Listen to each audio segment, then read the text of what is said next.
sir, mag-professional. Sinyasan mo ako. Ano, sir? Sinyasan mo ako, sir. Magmatic eh.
Magandang umaga, Bicol University Jesse M. Robredo Institute of Governance and Development. Welcome to the Recognition Day 2026 of the BUJMRIGD. We will start the program in a while, so hold on to your horses as we wait for the highlights of the program. Once again, good morning, ladies and gentlemen. To officially kickstart our program, we will have the processional of the graduates and awardees for academic year 2024-2025 and academic year 2025-2026 with their parents. Approaching the stage are the students, officers, parents, faculty, and staff, headed by Director Dr. Ramirez M. Loreno. Ladies and gentlemen, the processional.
Nakaon na yan, ma'am.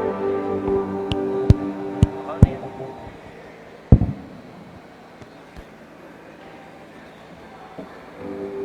Nabasa mo? Oo, tapos na yan. Patapos na din sa processional. Ako nagbasa kayo na intro.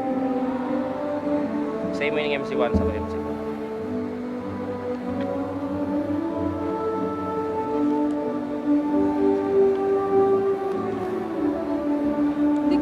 Para dali-dali ako pa, nakikura pa, alam kung bulan pa. Naka-contact lens ka, ma'am? Ha? Naka-contact lens ka? Ay, Ako na, contact lens. sir, din. Let ko yung tig-ikulog na mga pangaral. Paano? Aapo dun yan mamaya. Diba? Ha?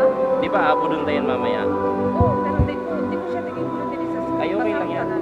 Kasi mamaya, di ba, maduman man kita dyan. Sa inay up there. Pag-abot na din isa inbayin niya. Awarding hindi tapos masarap na lang kita. Ma-awarding mo na kita. President's list there. Ano? Tapos yun ang sunod. Ang sunod na ini. Mamaya pag-abot na din dapat kapunta na ini.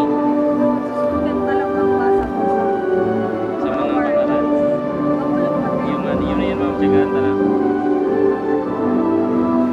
Napili ko ba talaga yung classes? Malabo ang eyes ko niya.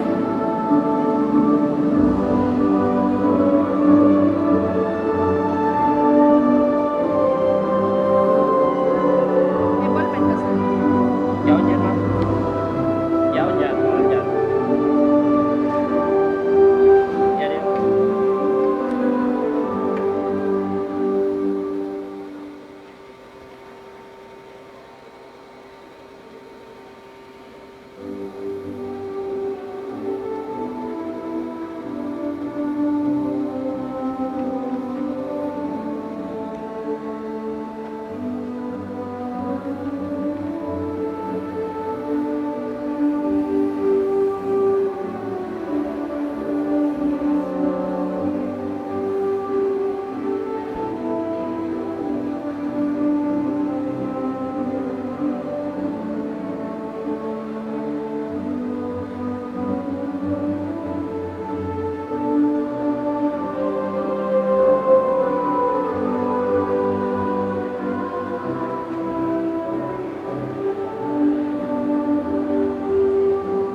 Sino ano? Yan o, yan o. Sila...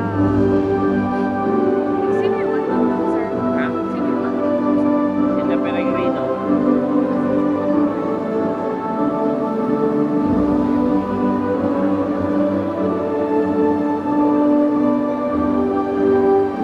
Yung na-andun dun, sir. Dun sa table. Si Peregrino di ko nahihiling sa iba. So OGT ka rin, so OGT. So duwang OGT. Si mapagdalita, tapos yun.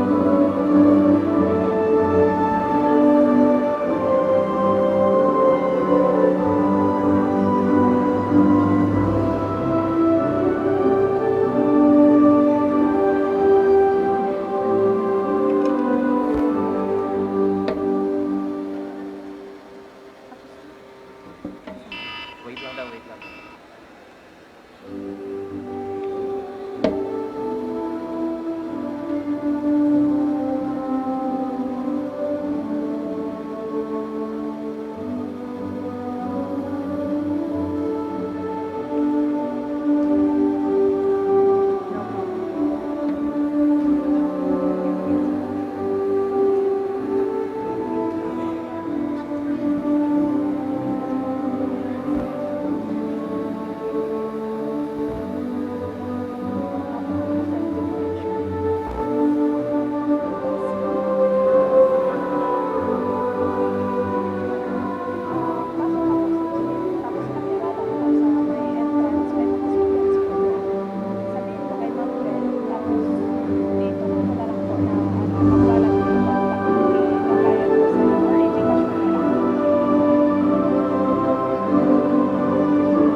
Patukawan lang kasi lalo ko si Mang Boris. Sige mo.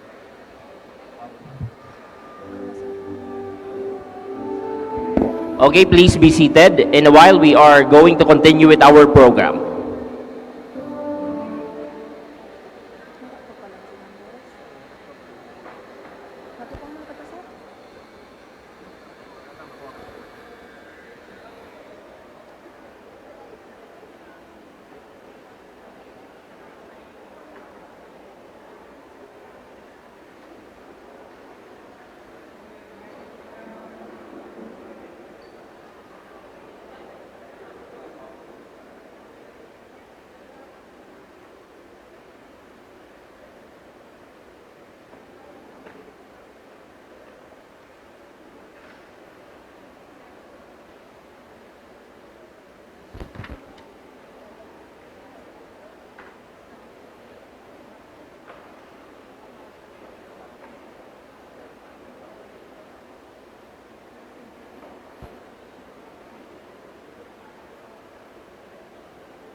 Lingkod Bayan.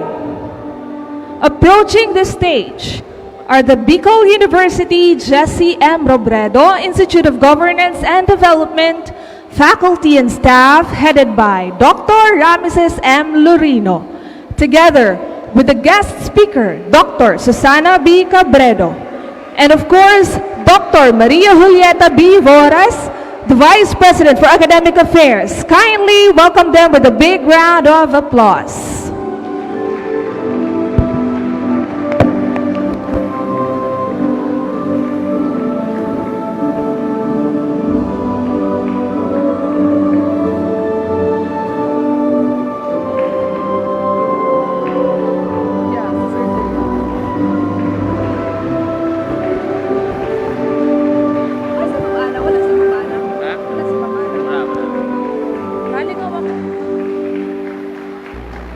Wala, wala.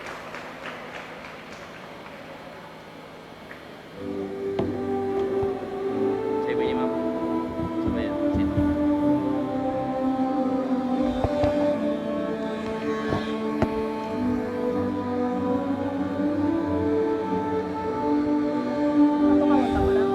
Okay, okay na. Please. Ay, tama invocation to. Diretso na yun yan.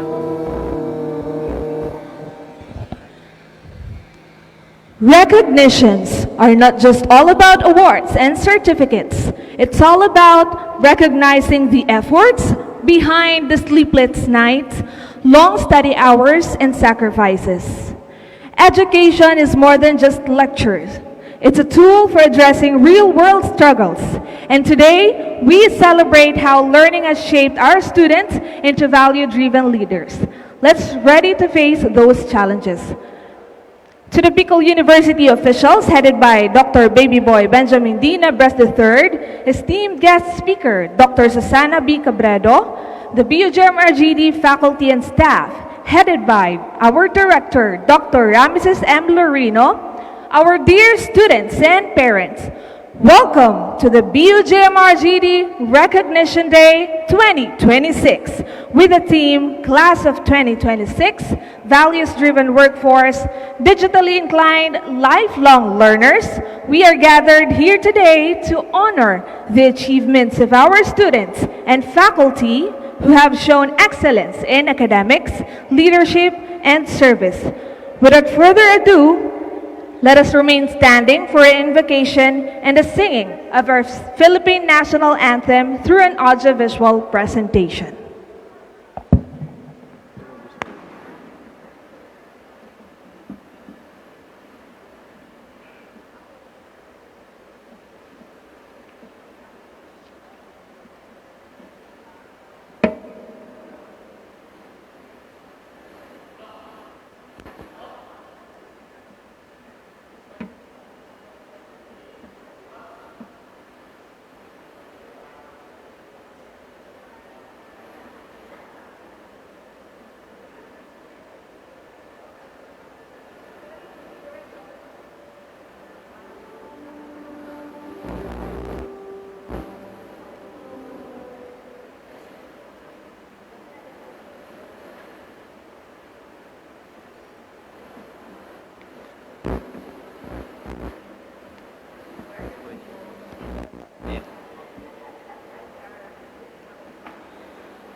Okay, same minute.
Thank you. Let's all be seated.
A strong foundation begins with faith and love for our country, values that guided us as we move forward.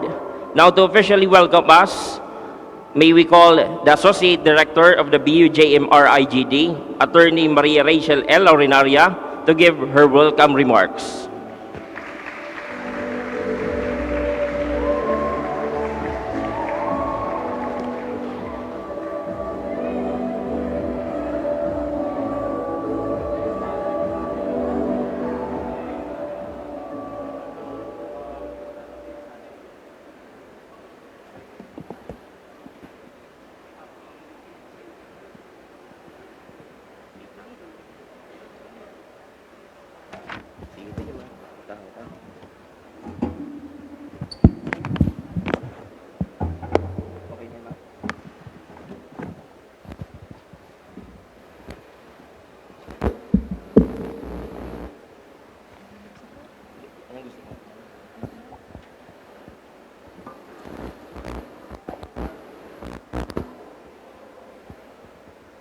Good morning, everyone.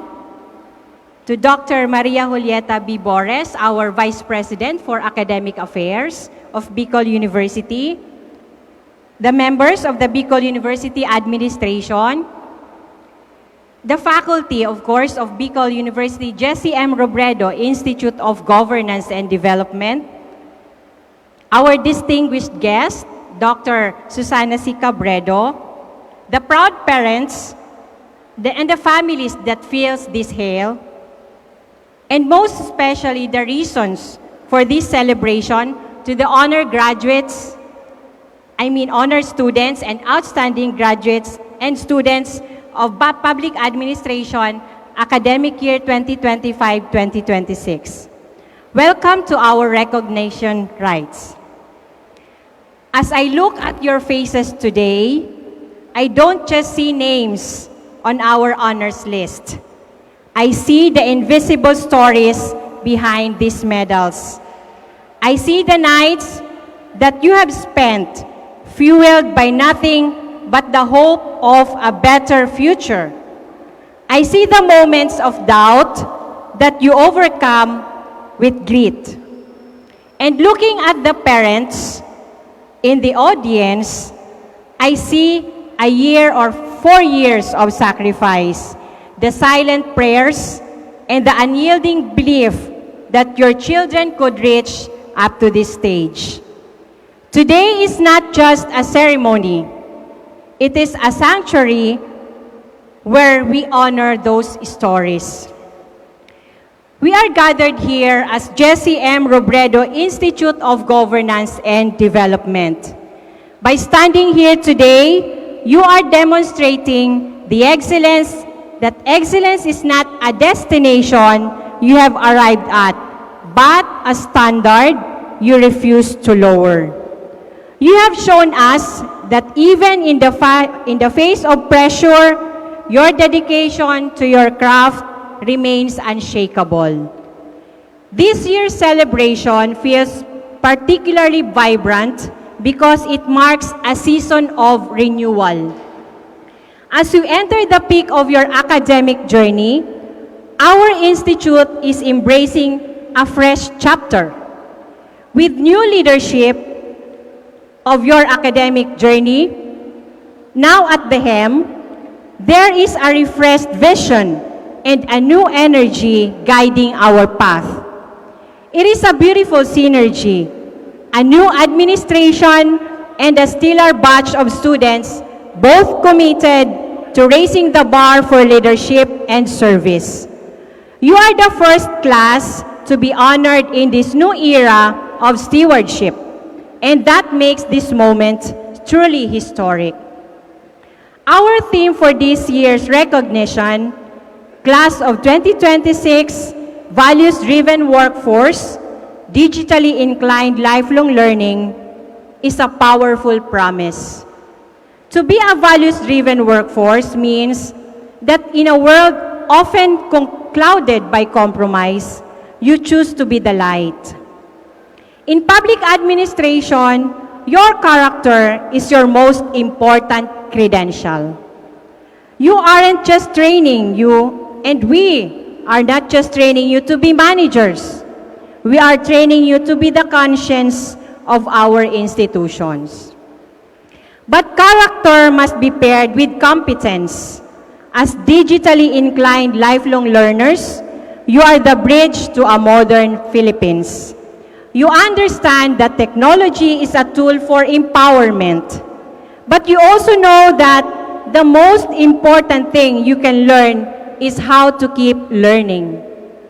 The degree you earn and the milestone that you have today, but your curiosity about this must be infinite.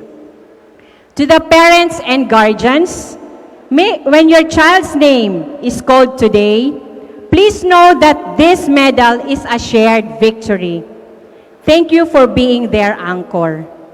To our awardees, take this moment in. Feel the pride of your family and the support of your mentors. You have survived the trials of the past years, and you have come out stronger. As you move forward under the guidance of our new leadership and the legacy of our namesake, remember that the Robredo way is to lead by serving. Be the leaders who use these leads and heads to solve problems, but use their hearts to touch lives. Welcome to this memorable event. You have made again Bicol University proud. Thank you.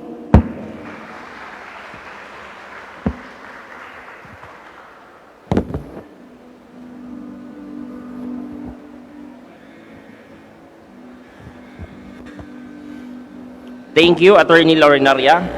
Next, we will hear an inspirational message from our esteemed leaders. For the first inspirational message, let us welcome Dr. Maria Julieta B. Bores, the Vice President for Academic Affairs of Bicol University. Let's give it up for Dr. Bores.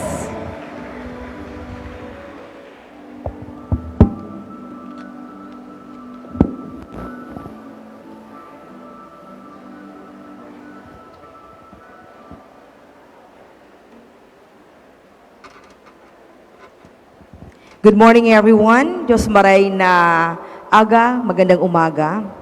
Today is a very beautiful day, particularly to our honorees and also their loved ones, family, friends, parents especially, and benefactors for we have a beautiful celebration. I'd like to begin my message by acknowledging very important people who are also in attendance in this recognition program of the GSM Robredo. We're so blessed, kayong mga bata, kayong mga scholars namin. We're so blessed for we are honored by none other than the constant inspiration of Bicol University, our esteemed guest of honor, the former president of Bicol University, Dr. Susana Robredo. Palakpakan po natin, ma'am. I am very sure that she will definitely inspire our awardees. An epitome of the 4 pillars of Bicol University: leadership, service, scholarship, and character. I'd like also to acknowledge the father, the newest father of the GSM Robredo, a good friend of mine, Dr. Rameses Lorino. Of course, his Associate Director, Attorney Rachel Laurinaria, the program chairs, level advisors, the strong force of the faculty member, and of course, our academic support staff headed by the administrative officer who is also present. Thank you, Ma'am Mitch. Madam Mitch Andes, palakpakan po din natin. We are so happy to always see our dear parents joining us in occasions conducted inside the university. For I know that we only get to see you in few instances, probably during the enrollment of your sons or daughters, and during graduation, and in this kind of occasion. Your presence today, my dear parents, is just a simple testament to your dedication, to your support, to your love for your sons or daughters. This is now the start of the season. We have started yesterday. This is my 3rd stop attending recognition program. We had 2 colleges yesterday, College of Science, IPSR in the afternoon. And this is the 3rd recognition program being conducted in the university by each college. It's always a joy for me to join this kind of celebration. I normally cancel all travels during this kind of season for I don't want to miss the opportunity to join, particularly our students, and be part of your journey and be able to share also a piece of my thoughts for you to continue to persevere and be committed to your studies until you get to the finish line. Today is just not a celebration of excellence. As mentioned by Madame Loneraria, those awards, medals, all of those have a background story, a silent story of how you persevered, how you struggled during this academic year. Those medals and certificates, they are just the fruit of your sleepless nights. This is also a celebration of your resilience. Behind this achievement, maybe the story of the late nights, self-doubt, fear of failure, pressure coming from so many factors, maybe pressure coming from our family. My dear achievers, you are not just students who passed examinations, who were able to earn good grades, but you are the students who endured challenges that previous generations like us never had to face. I am not saying that our life when we were in college was so easy. Of course, we had also our own story, how we persevered, how we survived college. But we had that luxury of a simpler life away from the noise of the digital world. I remember back in college, we were just contented with sitting on the beautiful lawn of Bicol University, so green, enjoying our chit-chats, intellectual intercourse with our classmates, and enjoying the empanada, turon, sold by Tia, basket ni Tia. But now, I could observe that it's seldom that you, my dear students, would still have that. Iba na ngayon. You are now what we call the digital natives living in the digital era. In other words, my dear scholars, you have a different world. You navigate a world that is a lot faster, more complex, more digital than ever before. There is both an advantage and a disadvantage to that. Being a college student today, I would say, is not easy. Matter of fact, there have been already studies that point out to alarming data as to how young people ranging from age 18 to 24 would experience the so-called mental health. Back in college, we never talk about mental health then. If you do, then you will be branded as krung-krung, buing-buing, and you belong to a mental institution. So we were so careful not even to tell that we were suffering from mental health. That's also our own definition of resilience back then. But we do not want to discredit this reality that you face, my dear students. Mental health is indeed a reality. It is a crucial issue. In a university conducted study, it says that 86% of students reported symptoms of depression and 80% reported going through anxiety. Yet only a very small percentage of this data would seek some help. Maybe because of how Philippine society would still look at the issue, being victim of what we call the wrong labeling or stigma. And in our digital world, social media has become more of our everyday life. Platforms like Facebook, this is used by you, young people, based on the data that around 90% of our students, Filipino students, use Facebook. And this platform could add more pressure. This is how you connect with other people, and incidentally, unintentionally, this is also a platform wherein you try to compare yourself, your life, with the other kids, with the other teenagers. My dear scholars, this number tells us something very, very important.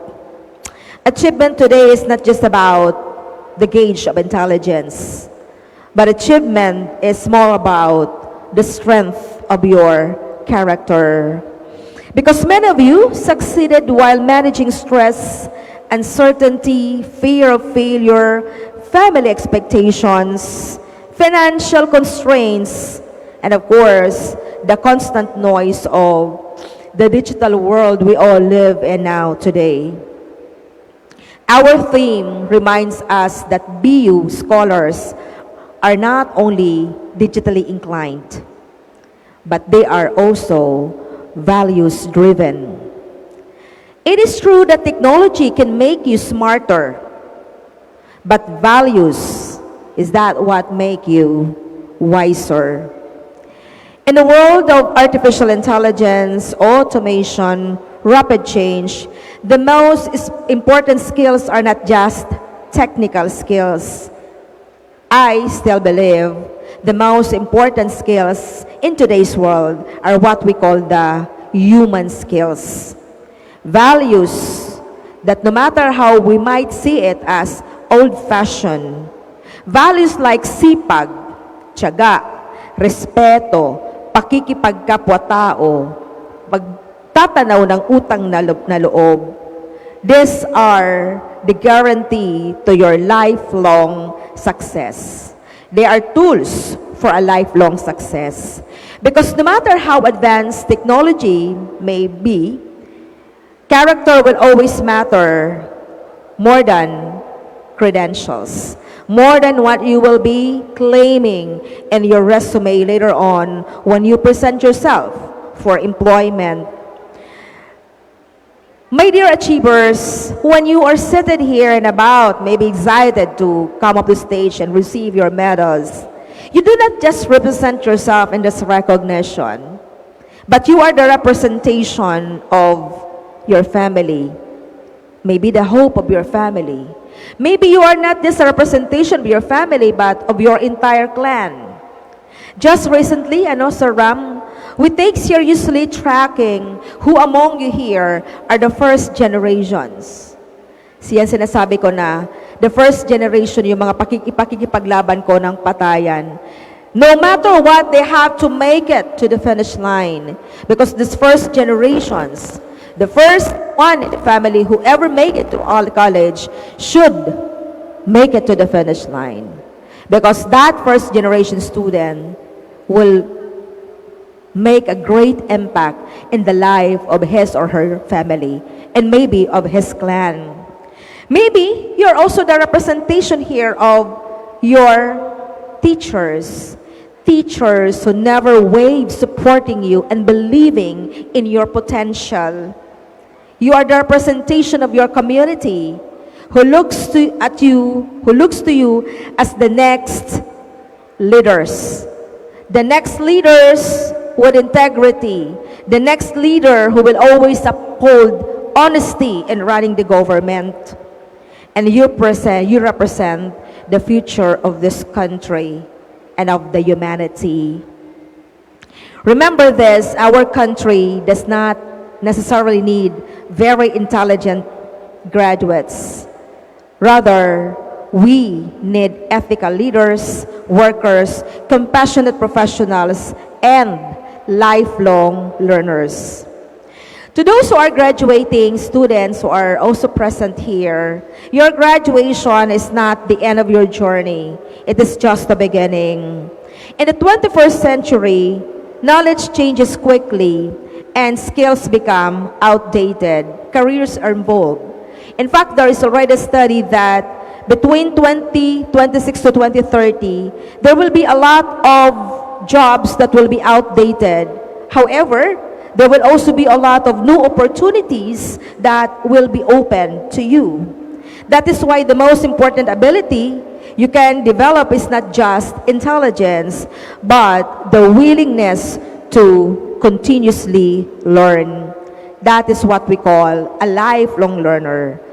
A lifelong learner is able to adapt to change, seek new knowledge, embrace failure as part of growth, and always stay curious about the world. To the parents and families who are present today, this recognition also belongs to you.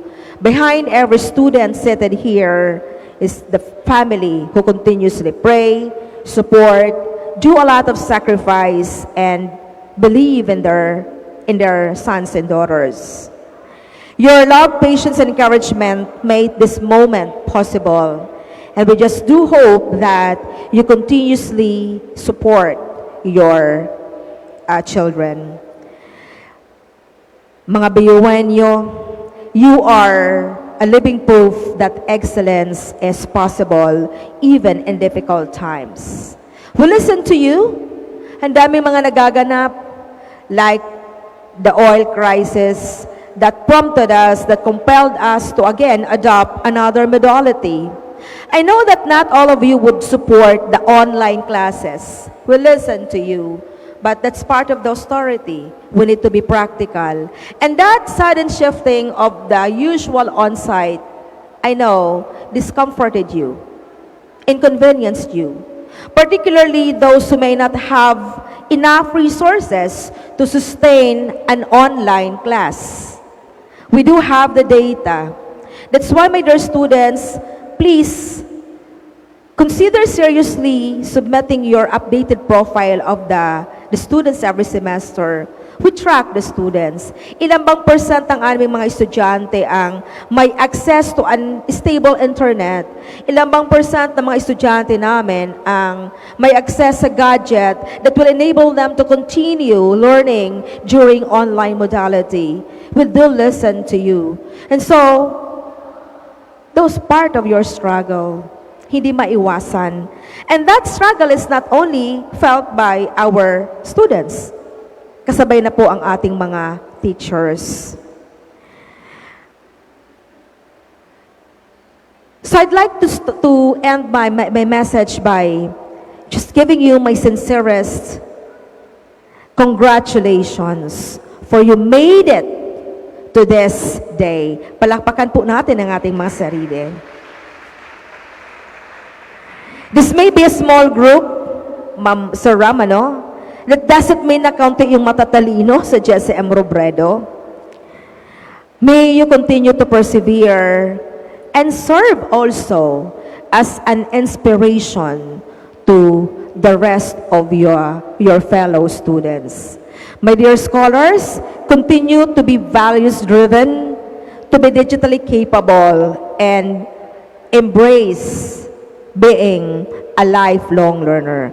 Congratulations, and we are very, very proud of you. Maraming salamat.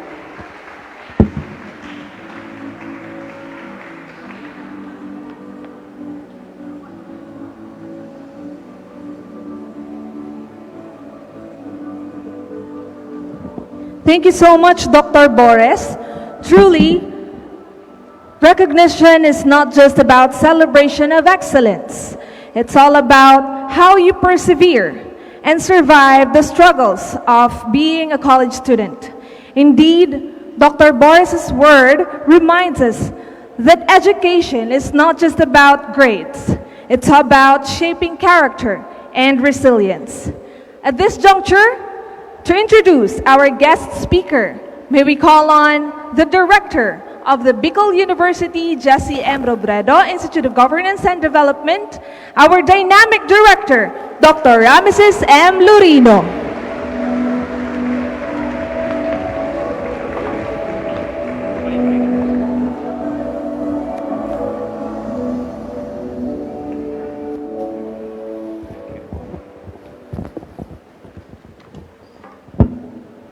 Good morning, esteemed guests, faculty, students, non-teaching personnel, and awardees.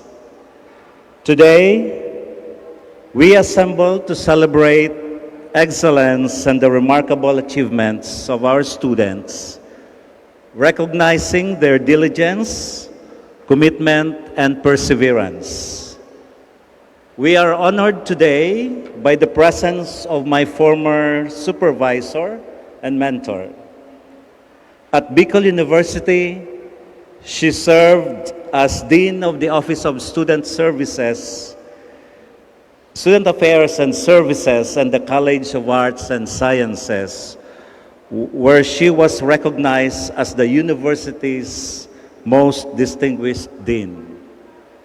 She exhibited exceptional leadership, promoted excellence, and cultivated strong professional relationships. She supported her colleagues with genuine care, guiding us with patience and meticulous attention. As her former staff member, I witnessed these characteristics and learned a great deal from her. One significant thing that I cannot forget was her words that, "Ram, someday you will become a dean." True enough, after 2 decades, I have served as Dean of the BU College of Business, Economics and Management, the Open University, the University Registrar, and now the Director of the Robredo Institute. And I'm forever grateful to her. As the 6th President of Bicol University, she focused on productive scholarship, leading to a comprehensive development plan that established 4 new colleges: the College of Business, Economics and Management, the College of Social Sciences and Philosophy, the College of Arts and Letters, and the College of Science, and expanded medical education with Bicol University's College of Medicine. Her achievements as president demonstrated how she translated her vision for Bicol University into tangible progress. Guided by a clear vision, she championed excellence, fostered productive scholarship, and developed state-of-the-art facilities and programs, all while nurturing scholars committed to moral and social responsibility and regional development. She believed that Bicol University would be a university system of excellence dedicated to the generation, enhancement, and transfer of knowledge and technology, employing state-of-the-art facilities and learning approaches through competent management, and teaching and non-teaching personnel committed to the development of productive scholars, imbued with moral and social conscience to sustain regional and national development. She now serves as the Vice President for Academic Affairs at the University of Santo Tomas Legazpi, leading academic programs, policies, and innovation to ensure quality education and alignment with the university's mission. With profound honor, our guest speaker, an esteemed leader in education and voice, has long served as a guiding force for students, scholars, and institutions alike. Lingkod Bayan, get ready to listen as she gives us inspirational words as we embrace our role as change agents in this society. Ladies, gentlemen, and those in between, our guest speaker is Dr. Susana Caretas Robredo. Thank you.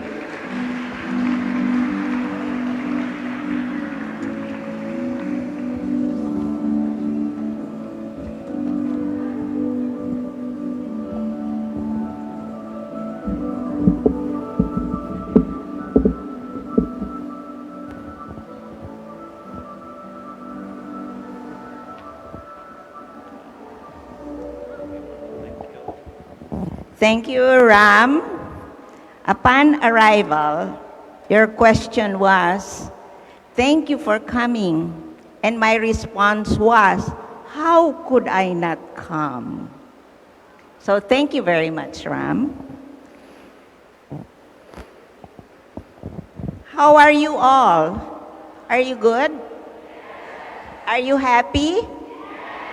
There's no reason not to be happy, because to be happy and to be good is one's choice, right? Okay, then an applause for each of you.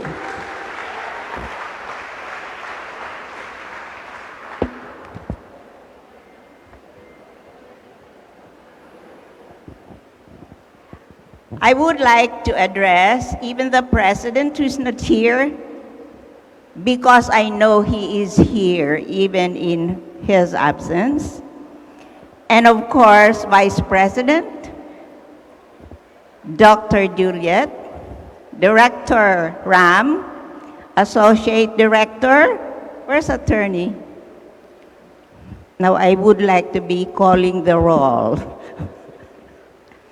And of course, we have the stars of the event, our awardees. An applause for yourselves. And of course, the proud parents, the faculty, and all who are around. To you all, please accept my special, personal, and professional greetings to you all. Good morning. Thank you. Well, distinguished officials and all of you,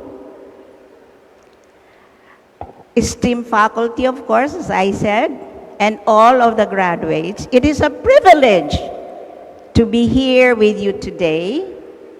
And for me, this occasion carries a quiet sense of coming full circle. You know why? I have been here, right here in this campus, when I was faculty of the College of Engineering. Kaya taga rito po ako. I am not far from you. We are one. Having once had the opportunity to serve this university, it was always meaningful to return, not only to witness its continued growth, but to see before us another generation of students and graduates ready to carry forward its mission and, of course, your vision and your goals. The world we are entering, which you, our young friends, are entering, does not always offer clear instructions. And perhaps that is why your formation, personal, professional development matters even more now. Because success in this kind of environment is no longer defined solely by what you know, but by how you think, how you decide, and how you remain steady when circumstances are not. This assignment given me by the Director Ram, to talk on U Class 2026, of course, consists of two components, but which I decided to divide them into three. I know that the director will not feel bad about it. Would you? You cannot feel bad about it. After all, my dear young friends, guests, ladies and gentlemen, the director is my son, but he doesn't know he is. Now you know, Ram, okay? Sana may palakpak naman doon. Mother and child here present. Of course, I also have a daughter. She doesn't know either, but which in a proper public event that will be disclosed. Okay? So, suspense. Now, the first part of the assignment given me is values-driven force, meaning stewardship in action. Let me begin. You listen closely here. Let me begin with the first dimension being values-driven workforce. Kayo yon, okay? Which means workforce focused on principled action with integrity, commitment, with alignment of organizational culture. She or he, meaning you, belongs to the company, to an institution you are engaged in. And with that, you have to be values-oriented and, of course, alignment with your institution. The Jesse Robredo Institute reminds us of a principle that has always been true in public life and beyond, which is leadership is fundamentally about stewardship of trust. Trust is not automatic, isn't it? It's worked hard on. It is earned slowly and lost quickly, unfortunately. The Commission on Higher Education reinforces this to our graduates, to you, our students.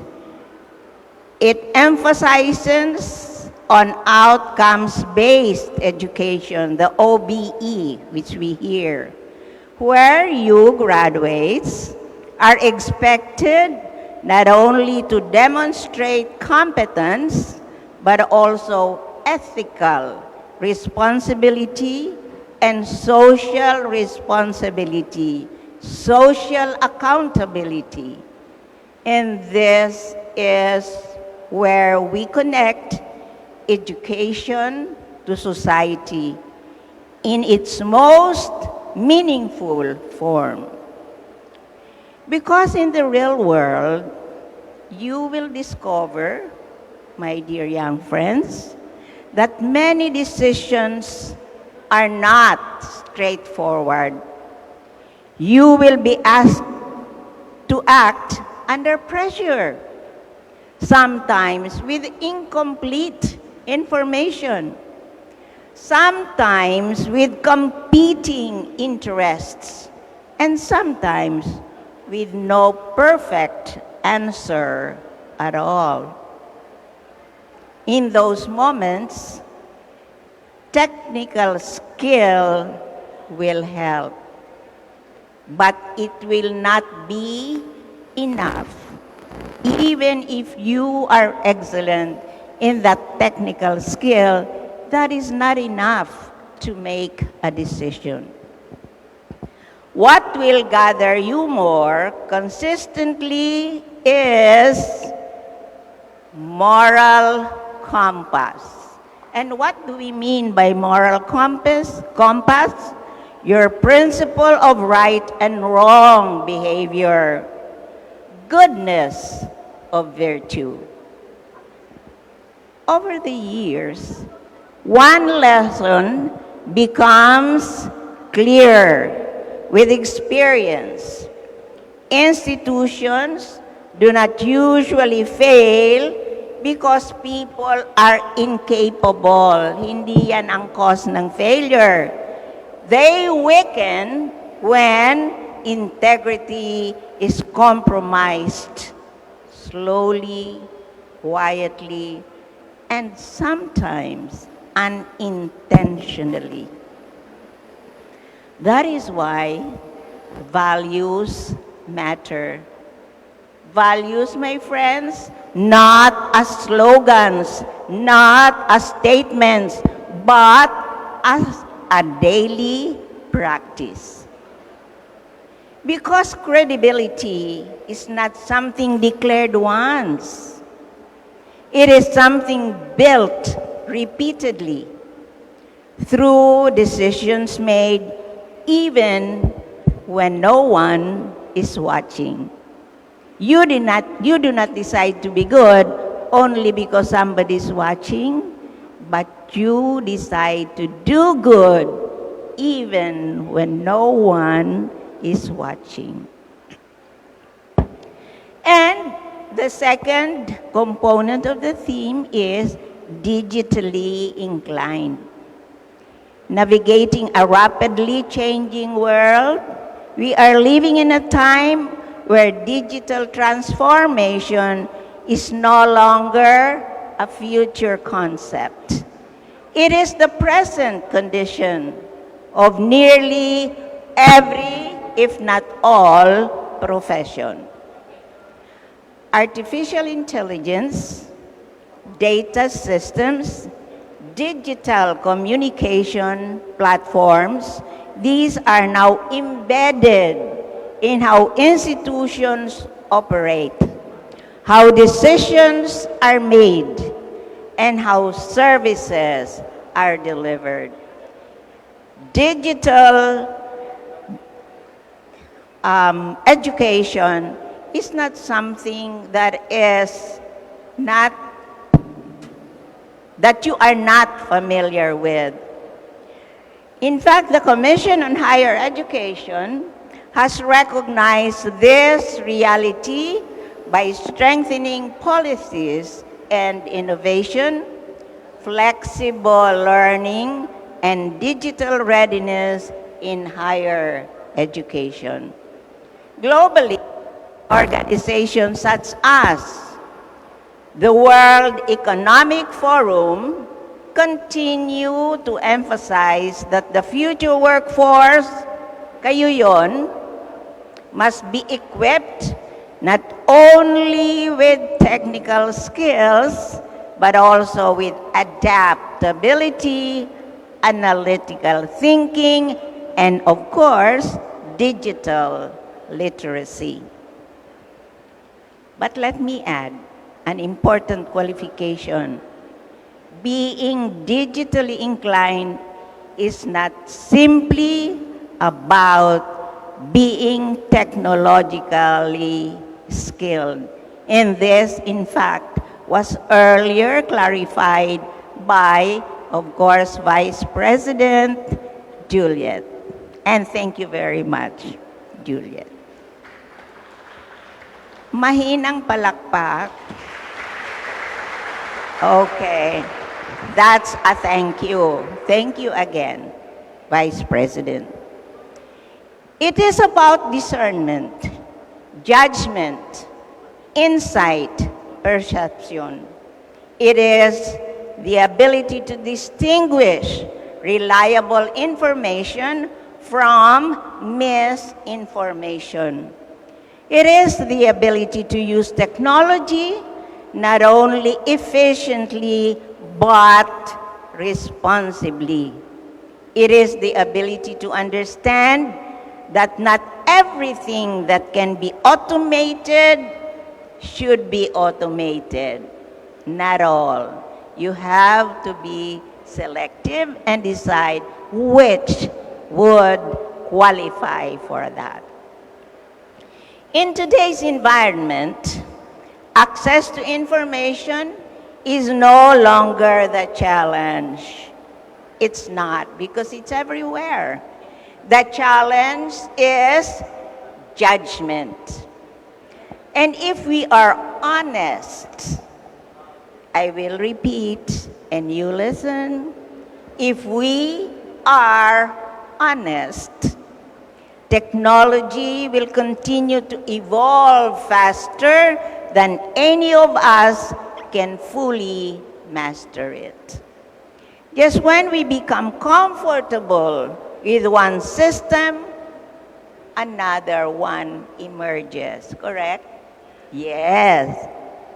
Just when we adjust, another shift arrives. Okay. In many ways, we are continuously learning in this digital space. And perhaps that is the more important realization. Not mastery, but adaptability. Not control, but awareness. Not speed alone, but wisdom in how we use what is available to us. Insofar as lifelong learning is concerned, which is continuous learning, non-stop learning, ongoing education, that's what lifelong learning means. Today marks a milestone, an important and well-deserved achievement, but it also marks a transition because formal education, as significant as it is, represents only the foundation of your professional life. The direction of global education systems, including UNESCO's lifelong learning framework, emphasizes that learning must now be continuous, flexible, and responsive to change. Your education at Bicol University, my beloved Bicol University, has prepared you well. Will you not thank Bicol University for that? Oh, hindi sila nakinig, kaya hindi sila nag-respond. Will you not thank Bicol University for the kind of discipline, competence, and sense of professional identity that it has worked for you? Anong sagot doon? Yes or no? Very slight yes. But please be reminded, I will repeat, your education at Bicol University has prepared you well. It has given you discipline, competence, and a sense of professional identity. But what comes next will require something equally important. And what is that? The willingness to keep learning even when no one requires you to. Okay? Lifelong learning happens in real life. In new roles you did, in new roles you did not expect. Still, there are new roles and there is learning to be done. In responsibilities that stretch your capacity, in environments that challenge your assumptions, and yes, even in mistakes that later become your most valuable teachers. We do not always appreciate those moments immediately, but over time, they shape judgment and maturity in ways that formal education alone cannot. So even mistakes we make in the past are also learning materials. As Donald Sean reminds us, professionals grow through reflection by learning from experience and refining your practice over time. So learning in this sense is not a stage we complete. There is no completed learning because it continues. Even what you think is right now could be wrong later on. It is a commitment we sustain, a way of engaging with the real world we live in. Your class 2026, you are entering a world that does not only require competence. Friends, it requires responsibility, assumption of accountability. Your work later on, whether in public service, education, business, health, governance, or development, will not exist in isolation. It will intersect with the lives of others. And in that sense, your role is always larger than your title. You are expected to be grounded in values that sustain trust, capable of engaging with digital transformation, and committed to continuous learning. But beyond expectations, there is a deeper calling, and that is to contribute to a society that is more inclusive, more just, and more sustainable. This connects directly with the Sustainable Development Goals of United Nations, particularly on strong institutions like Bicol University. Your innovations must be shared. Your quality education must be shared. Development at its core is not only about progress, it is about ensuring that progress is shared. So dapat hindi selfish ha, you should know how to share. Okay? In closing, I leave you with this reminder. In a time when the world often celebrates speed over substance, visibility over depth. Tama na yung nakikita. Sa ibabaw, hindi what it really, not its essence, really. And immediate results over lasting meaning. I invite you to take a different path. One that is steadier, quieter, but far more enduring and lasting. Measure your success not only by what you achieve, but by what you become in the process. Not only by recognition, like what you have today, recognized to be an awardee of this or that, but by integrity. Be known for your integrity, honesty, honor, uprightness. Not only by advancement, but by responsibility.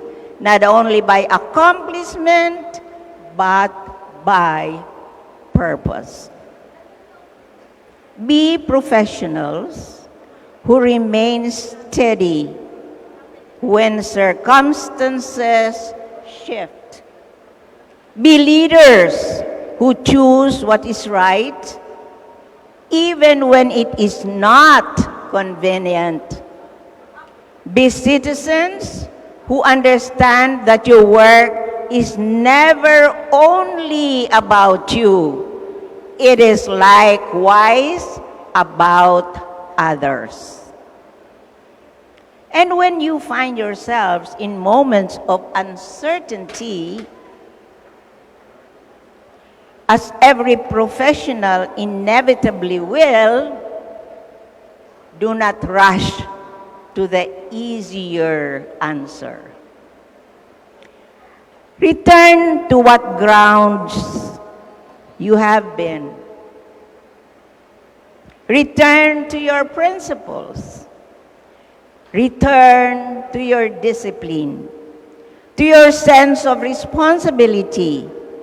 In the end, my dear friends, young and old, success is not simply about reaching a destination. It is about the kind of person you become while walking the journey. You, class 2026, the future will not be shaped simply by those who adapt to change. It will be shaped by those who give it direction. And this could be your faculty members, your friends, your family. Those who bring clarity where there is confusion, integrity where there is compromise, and purpose where there is uncertainty. And if you remain faithful to what you have learned, and more importantly, to what you believe in, you will not only succeed in the world you are entering, you will help shape the kind of world others will inherit after you. Congratulations, therefore, Class 2026. Bako pa ako tapos. May I still have a greeting? May you go forth as proud students, graduates of Bicol University, ready not only to succeed, but to serve, to lead, and to make a difference that endures, that lasts. Diyos mabalos tabi sa Indogabos. Tapos na.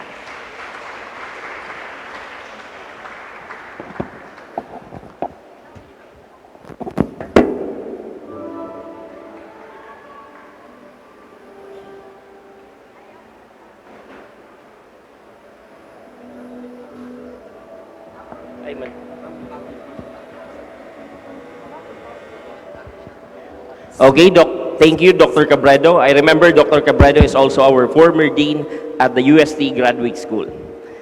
Your message reminds us that every challenge is an opportunity to grow. And we go now to the awarding of certificate to our guest speaker. Let me call our director, Sir Ramses Lorino, and our Vice President for Academic Affairs, Dr. Julieta Bores, to award the certificates.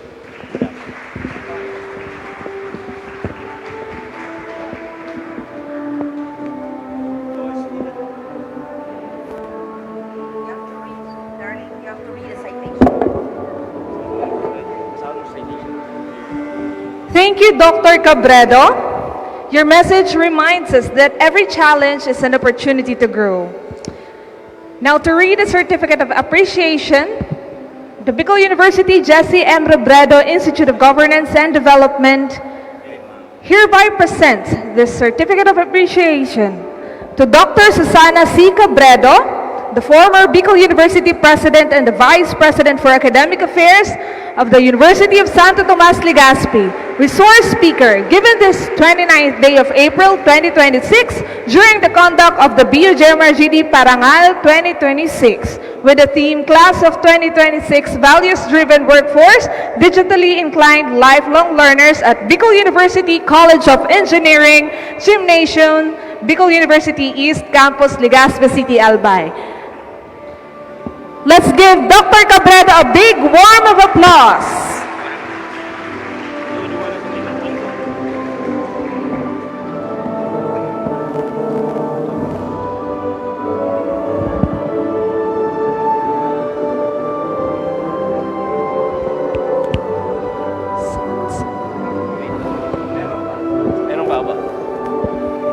Another certificate of appreciation is awarded to Dr. Maria Julieta B. Bores, the Vice President for Academic Affairs.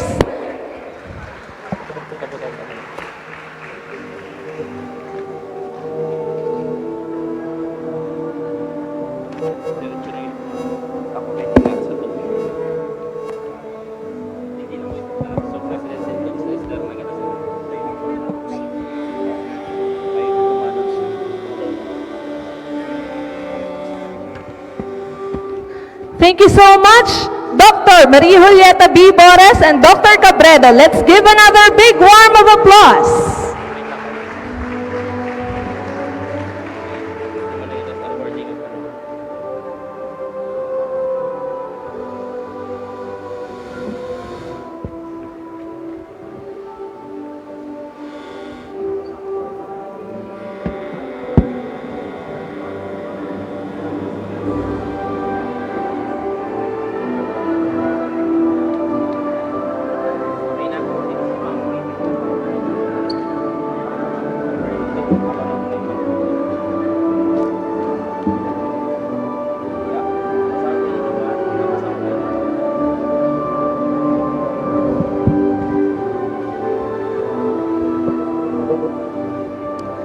Once again, congratulations to our student awardees and to our parents, proud parents.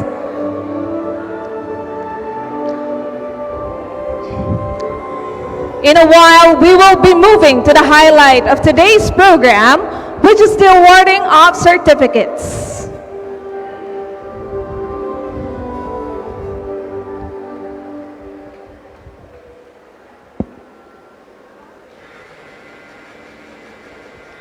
May we request the student awardees to please stand.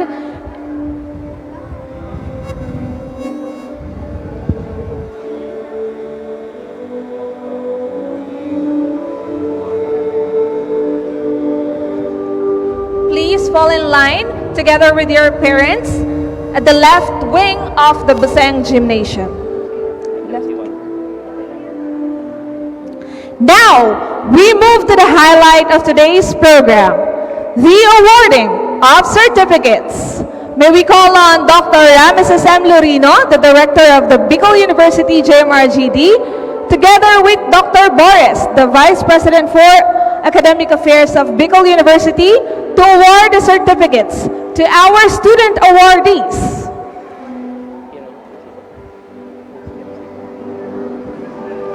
We begin with the Presidents and Deans listers for academic year 2024-2025.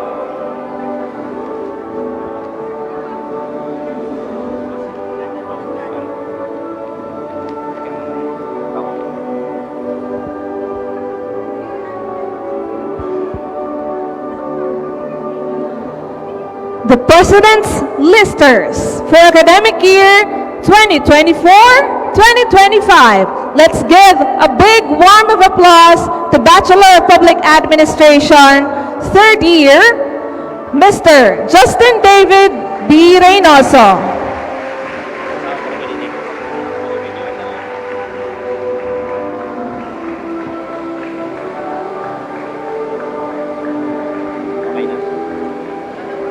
From our fourth year, Public Administration, another President's listers, we have Hipolito Arabel May L.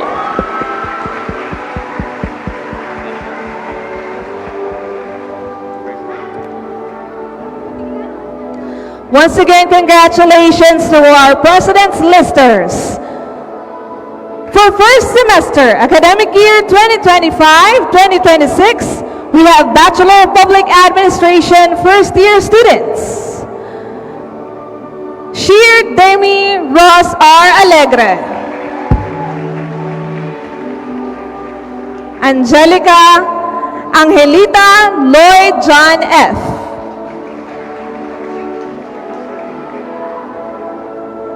Balangitan Jasmine P.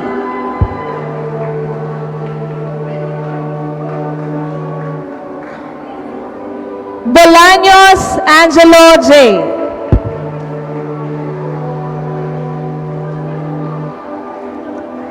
Hitosis Marco H.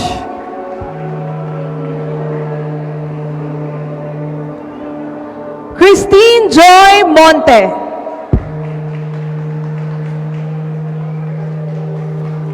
And Bea Olequiano.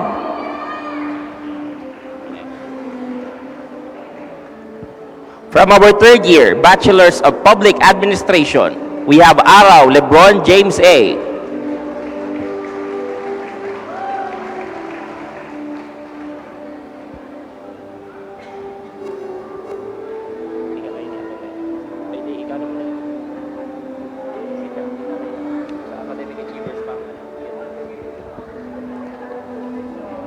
And that is for our President's Listers. Now, we come to the Dean's Listers for academic year 2025-2026. May we call on the Dean's Listers for the Bachelor of Public Administration second year, which will be awarded by the advisor,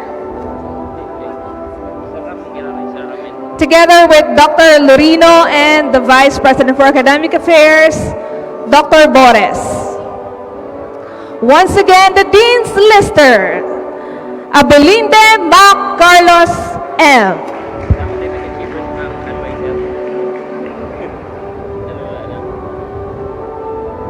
Alarzar Vladimir N. Antonio Jalian Zormay R. Apil Denver Brian Mark L. Armenia Maria Cherina M. Bailon Denise Lian L. Berdine Mark Eman.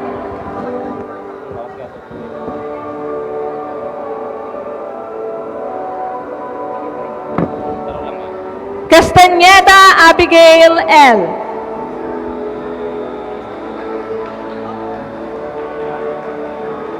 Milka D. Destacamento.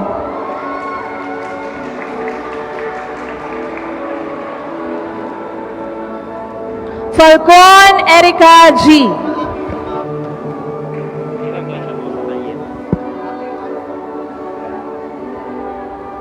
Garay Trina.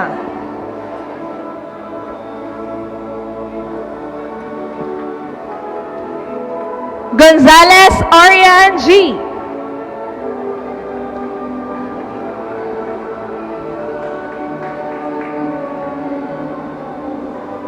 Once again, congratulations to our Bachelor of Public Administration second year students. Let's give them a big warm of applause. To continue, we have Lucanias Hazel Ann E.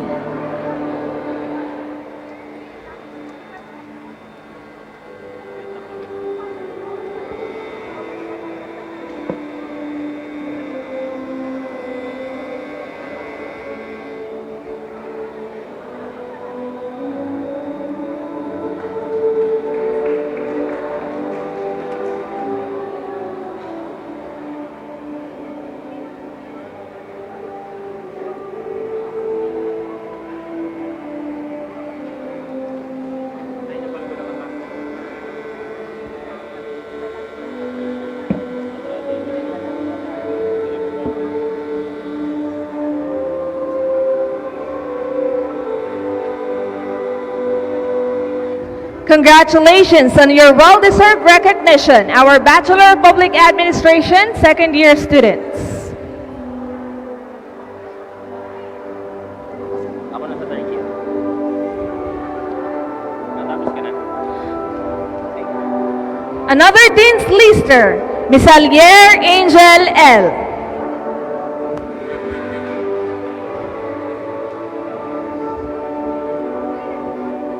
Miralpes Ken RV L.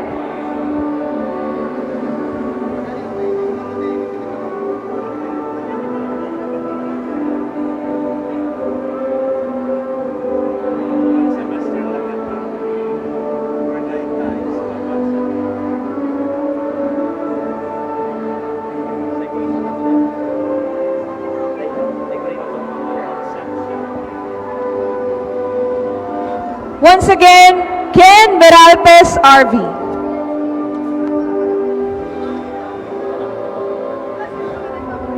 Mirandilla Tricia May, M.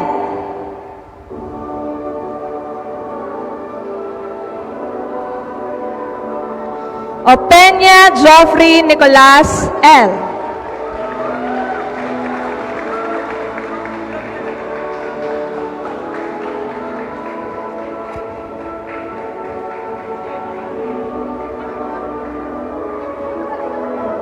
Robenas Michelle.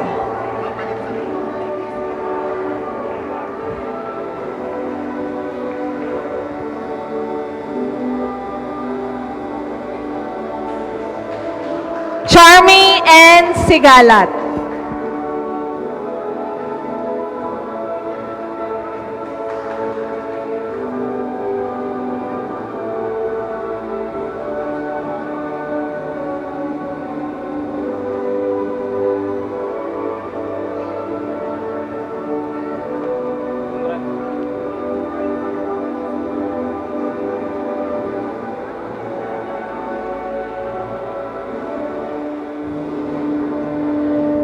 And lastly, Ms. Bea Villaraza.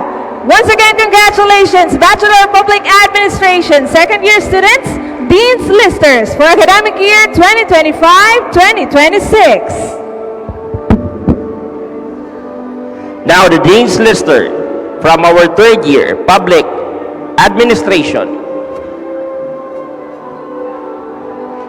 We have Abasola Jessa Marie G. To award the certificates, may I call the faculty together with our Associate Director, Attorney Maria Rachel Laurinaria. And also Ma'am Judy Ann Nacor, our College Registrar. Our department chair, please also join in awarding the certificates for the Dean's Lister from the third year Bachelor of Public Administration. Armildes John Kenneth D. Celso Micah Audrey T.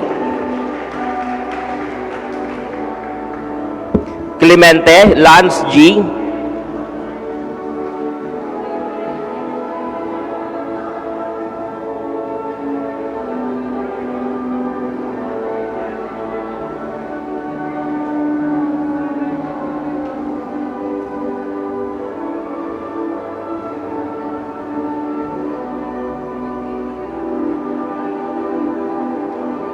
Cristo Leia Angie.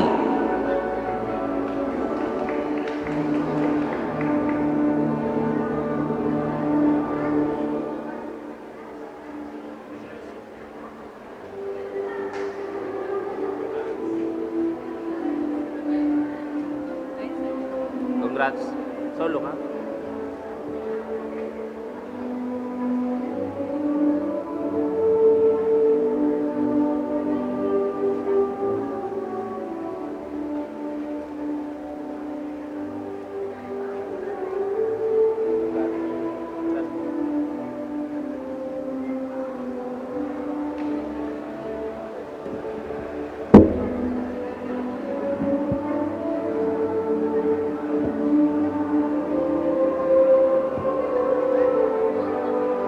Guevara Michelle C.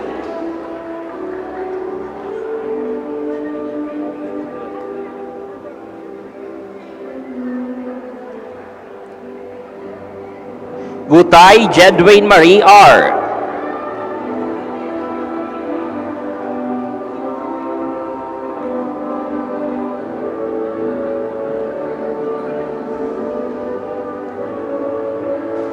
Malihana Aaron N.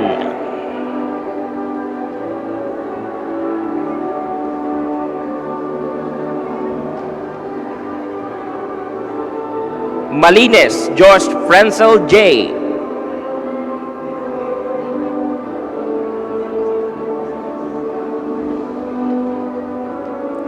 Peregrino Mark Dominic E.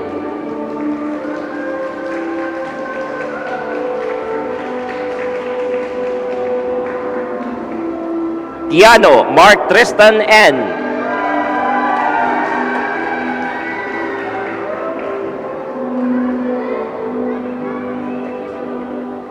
Congrats.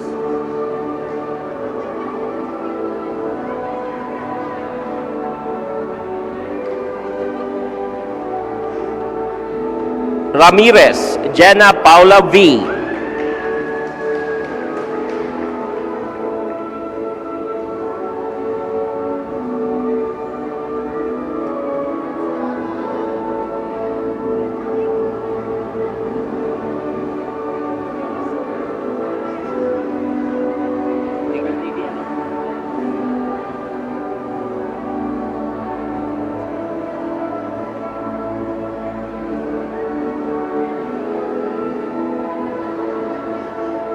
Robles Lovely May L.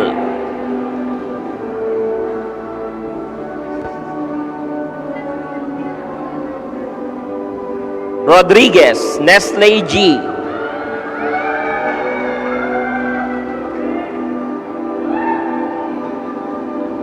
And Miss Amulet Tabaco.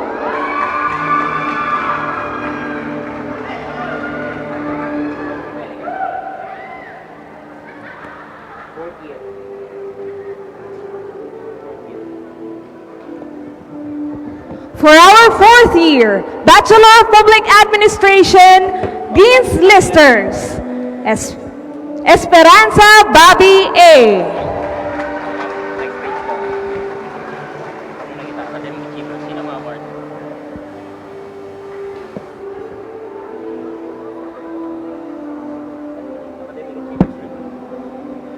Once again, congratulations, Miss Bobby Esperanza from fourth year Bachelor of Public Administration. Now we come to the academic achievers. For second semester, academic year 2024-2025, may we call on the faculty of the Robredo Institute, Dr. Ana Maria Arabante, Dr. KG Lasabia. Please join us here on stage.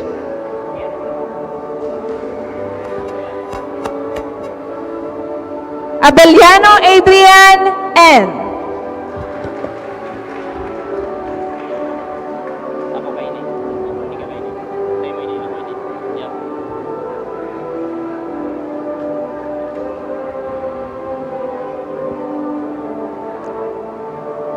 Abrigo Neil A.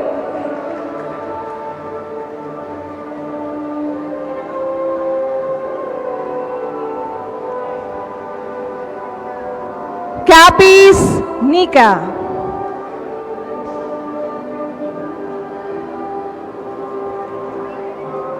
Cervantes Mariah Cassie T.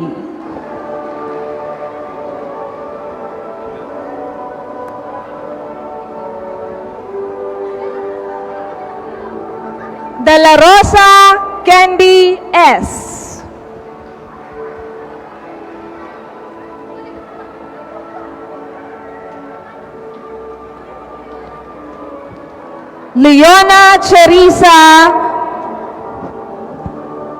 Leona Charissa May B.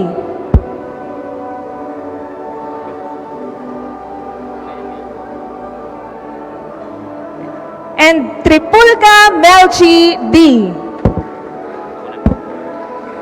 Congratulations, Bachelor of Public Administration, second year students, academic achievers. We go now to our academic achievers from the fourth year Bachelor of Public Administration. We have Abanes, Dave Russell S. Wala. Abitria Juliana Francesca L. Ahero Angela Marie D.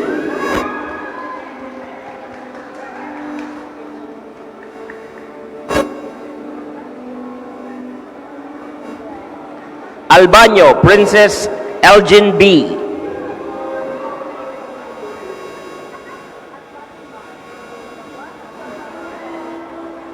Anuevo Dayan Rose M.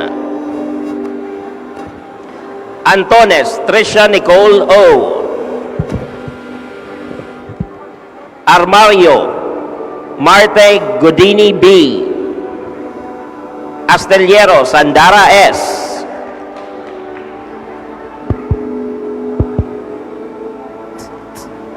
Ayala Katrina A. Brosola Sel Ivan B.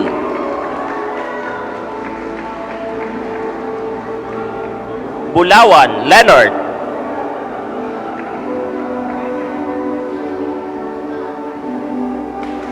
Capos Noel Roy Hernan N.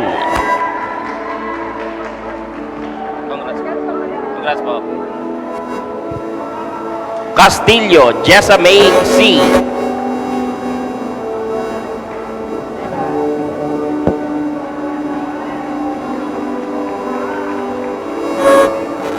De Mesa Daniel G.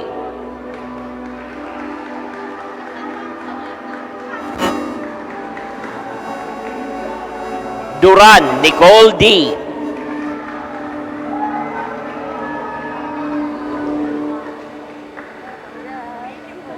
Esparza Jubel A. Honrades Jomari O. Jacob Denise R. Lingad Kristen Candy U. Lovit Aryan C.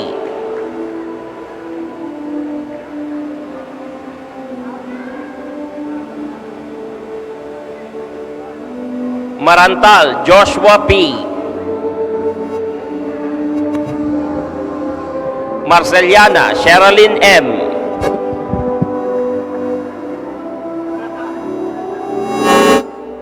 Mariñas Cyril Kate M.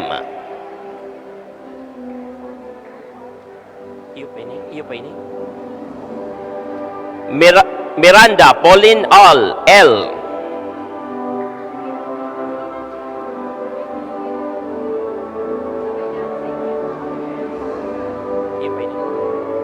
Mulet Julia Minerva A.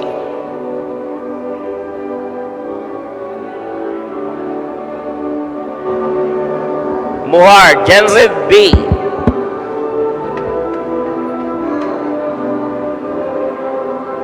Pancho Marian S.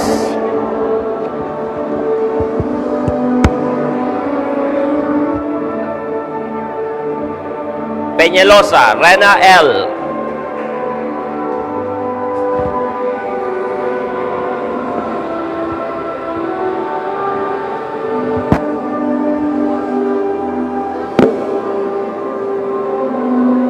Peralta Venice L.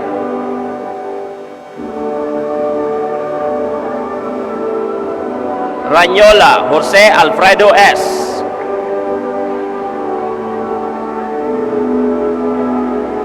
Villanueva Sherdan Y. Again, congratulations to the academic achievers from our 4th year Bachelors of Public Administration.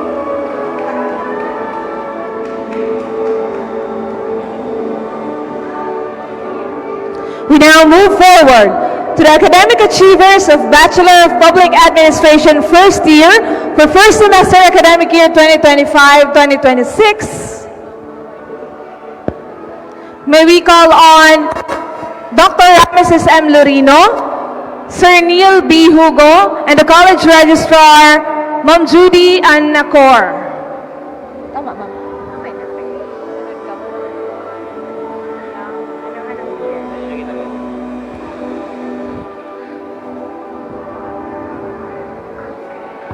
Once again, congratulations, Bachelor of Public Administration first year students. Let's give them a big round of applause. The first academic achiever, Acabado Christy May L.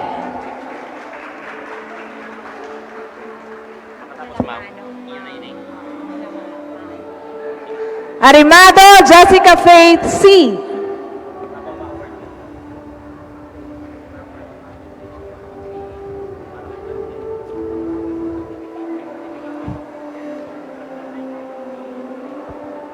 Aringo Lancy.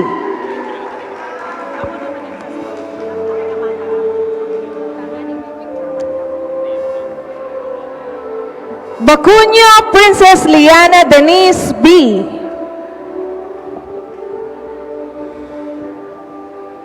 Bagro Ray Andre T.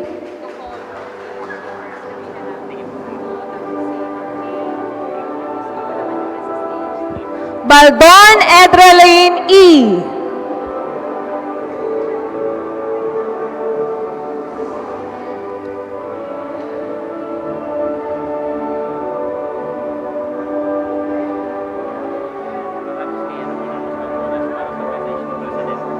Balute Javel A.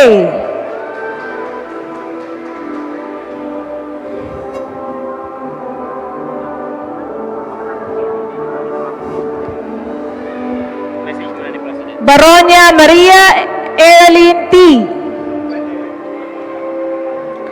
Bechaida Kim V. Bon Maria Carmela H. Mahali pa si Ma'am Bibi. Cuenca Maika May B.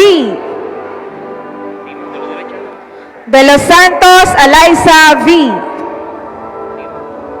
Dedase Alexis John L. Del Aire Trixtan Jeff O.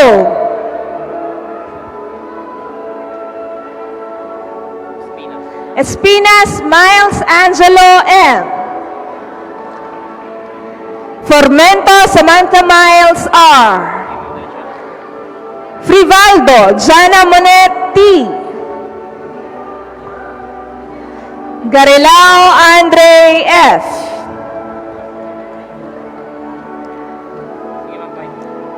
Gonzales Denise R. Gojan Princess G.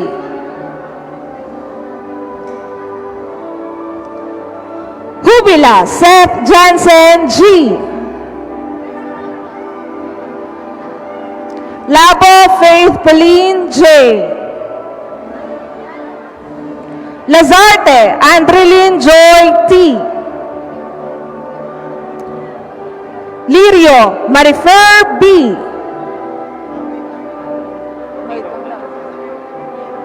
Loria Julian May N. Maneha Anika L.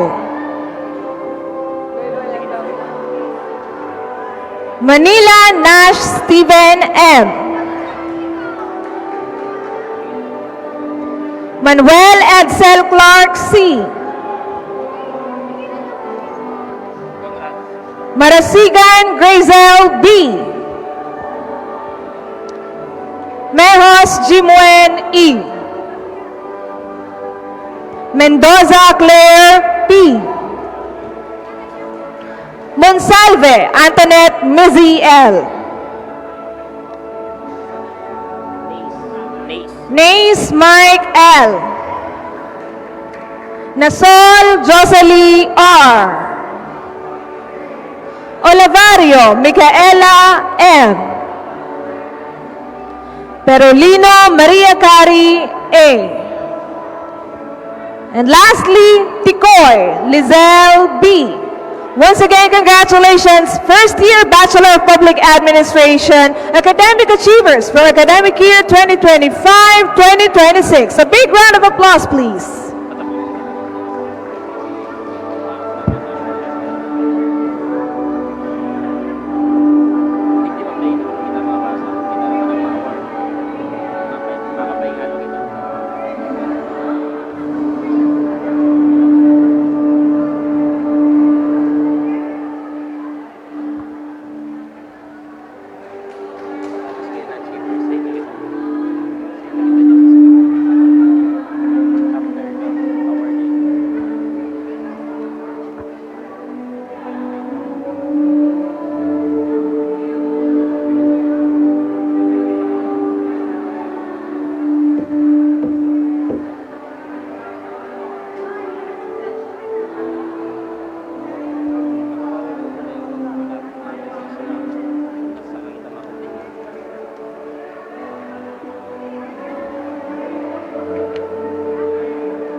parents? Sa wala sa mga master.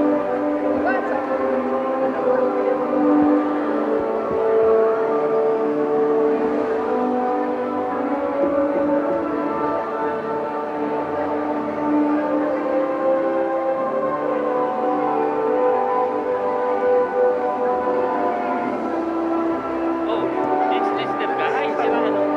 Sarap ng buti. Eh.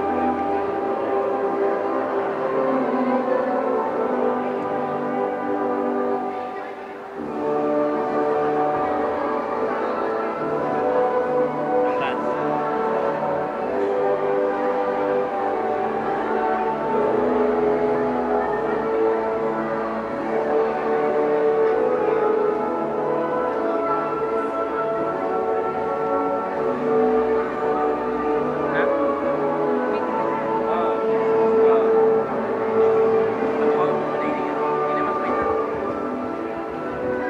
At this point, before we continue with the Academic Achievers Awards, let's first hear another inspirational message from Dr. Baby Boy Benjamin D. Nebras III, SUC President for of Bicol University, to be delivered by the Vice President for Academic Affairs, Dr. Maria Julieta B. Bores. A big warm of applause for Dr. Bores, please.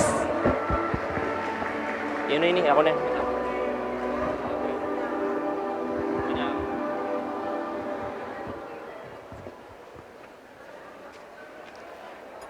Good morning once again.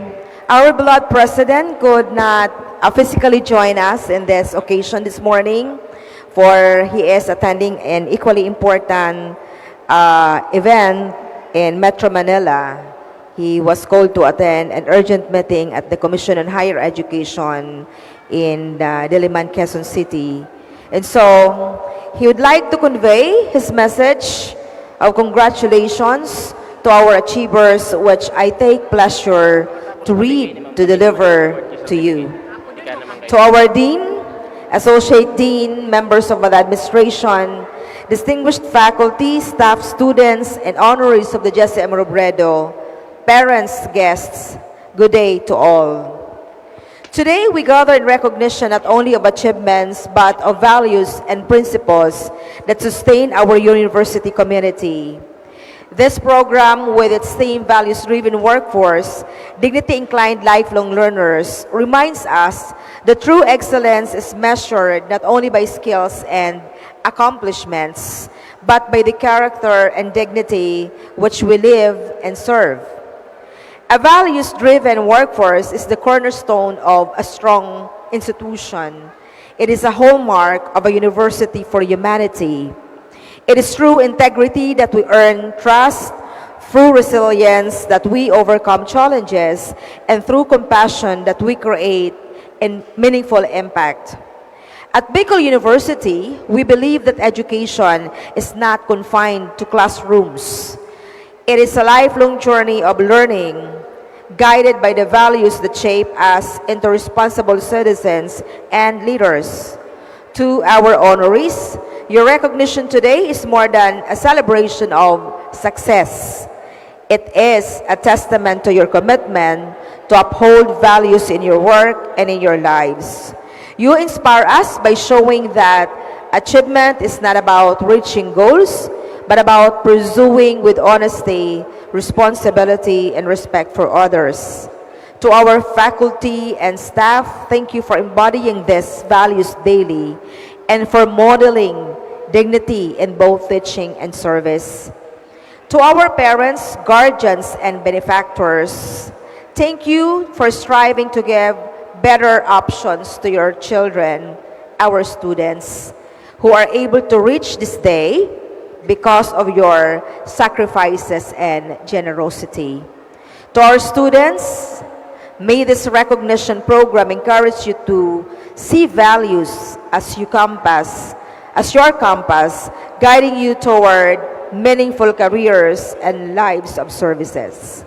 As we honor today's achievers, let us also renew our collective commitment to building a workforce that is competent, values-driven, and dignity-inclined. Let us embrace lifelong learning not only as a pursuit of knowledge, but as a way of living with integrity and purpose. In doing so, we strengthen our university, our communities, and our nation.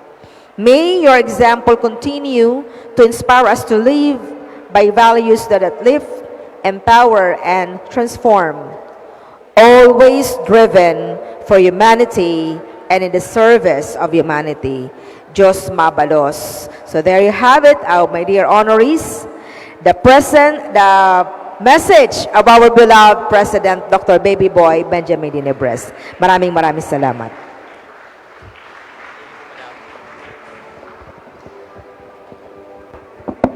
Thank you so much, Dr. Bores, for representing Dr. Benji Nebres III. Now to continue with our program, let me call Attorney Rachel Laurinaria and Dr. Kay Lusabia to read the names of our academic achievers.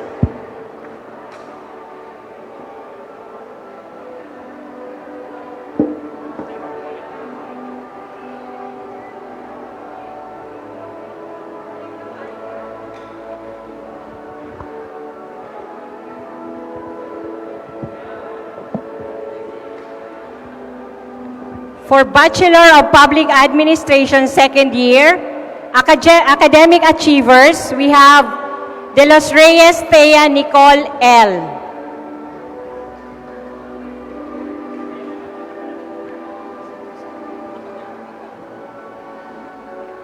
Ako na. Imperial Janelle C.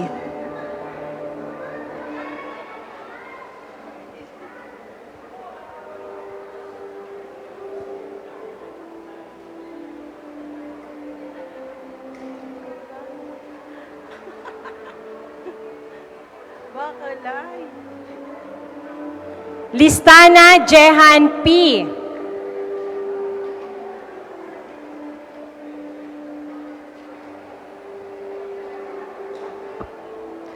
Magnaye Melvin U.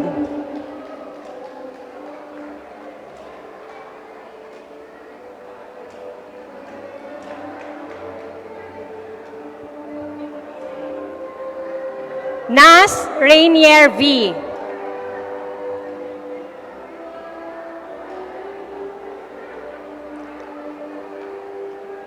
Perez Mary Grace N. Congrats po.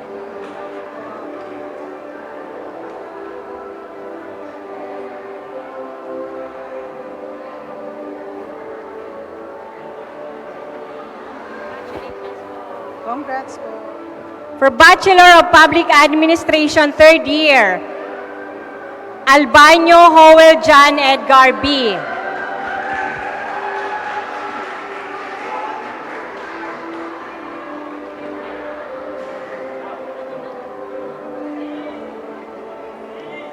Almeniana Emmanuel A. Congratulations. Andes Andrezar C.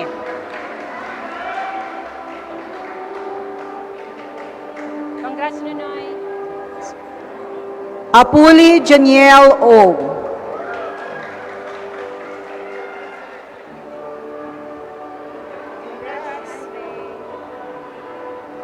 Atos Edmark D.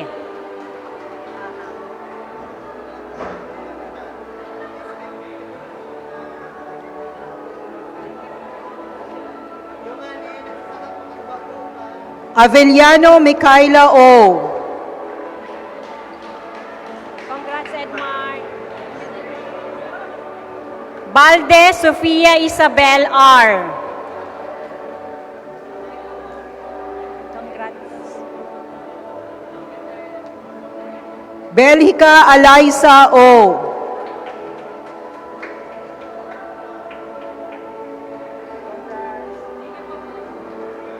Buban Armando Jr. V.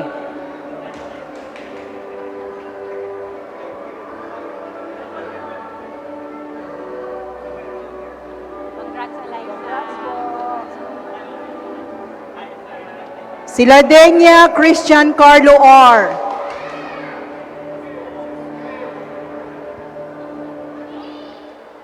Clemente Erica Celestine B.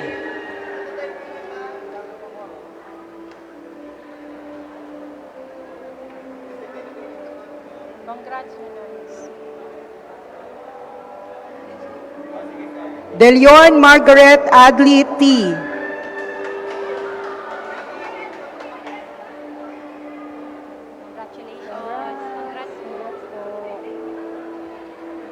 Ellie Trixie Valerie A. Escobal Angela Jane V.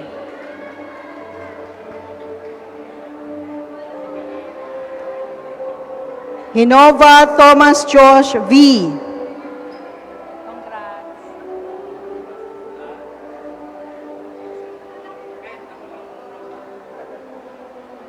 Laurio Junel O.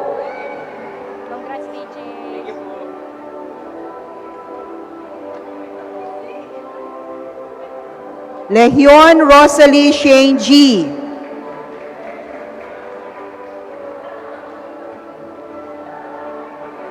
Lirio Rain Ivy Gale F.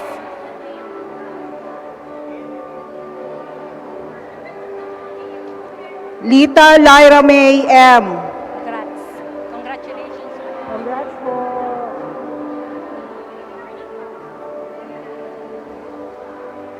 Lopez Fercy M.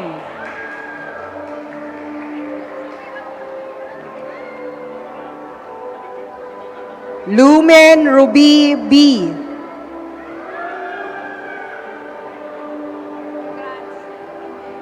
Mape Drew H.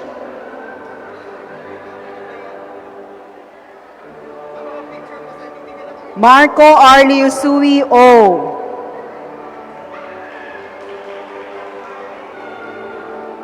Mendones Ishi Claire A. Congratulations. Congrats po.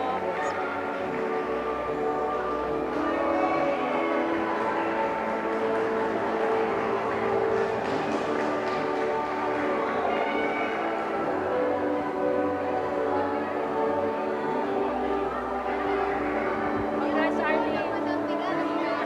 Congrats po. Moyo Jasmine Kyla M.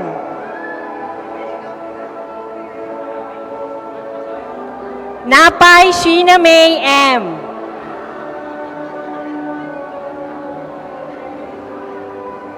Napay Manilyn G.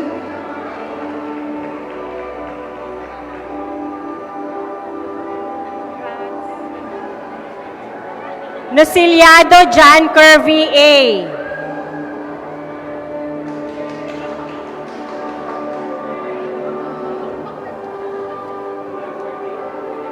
Nolasco Joanna N.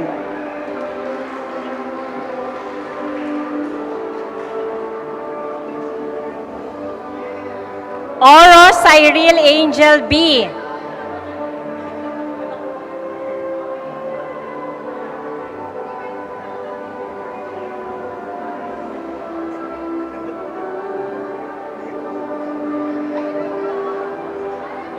Regidor Nicole Rain A.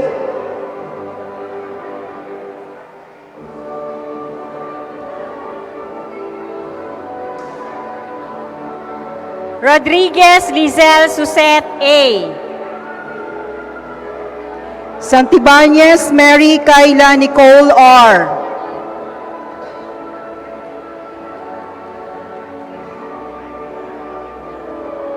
Toledo Kimberly Joy M. Velasco Denzel Frederick O.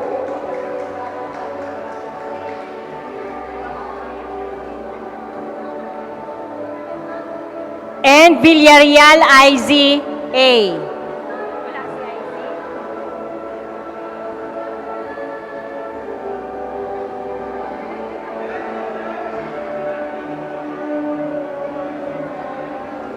For BPA fourth year, we have for the academic achievers, Perez Marshall Jr. M. Congratulations. Congratulations.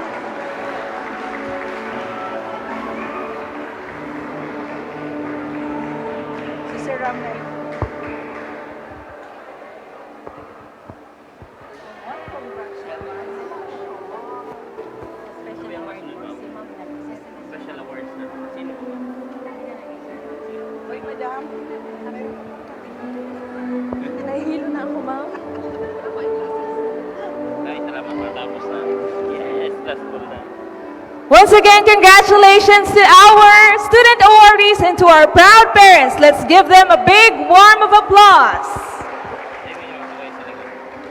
To award the special awards, let's have Dr. Rameses Lorino and Attorney Rachel, Dr. Lisabia, Ma'am Prichire, and Sir Neil Hugo to award the special commendations to our students.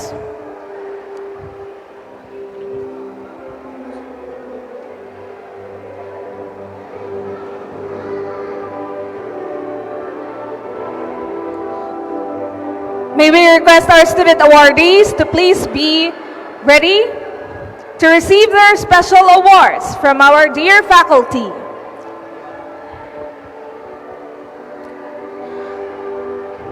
For Best Thesis, the study titled A Proposed Strategic Restructuring of Bicol University Registrar's Office.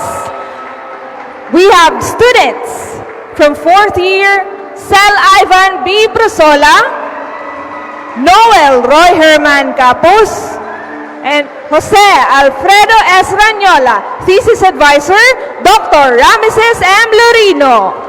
Pero baliwan, tara sana, ma'am.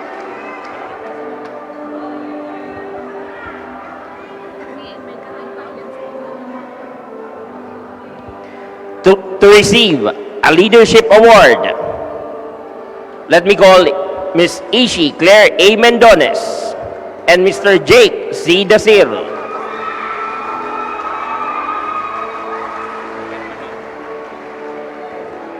For Outstanding College Athlete, we have Alyssa O. Belhica. To our students, kindly settle down. We're not yet over with the recognition ceremony. Our outstanding college student, we have Mr. Lebron James E. A. Arao.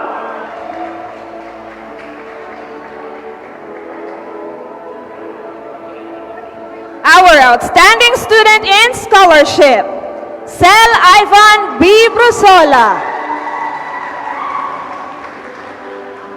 Also, our outstanding student in service, Sel Ivan B. Brusola.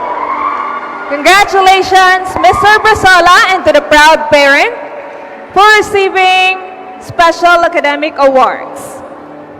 And another, the Director's Academic Excellence Award is hereby awarded to Sel Ivan B. Brusola.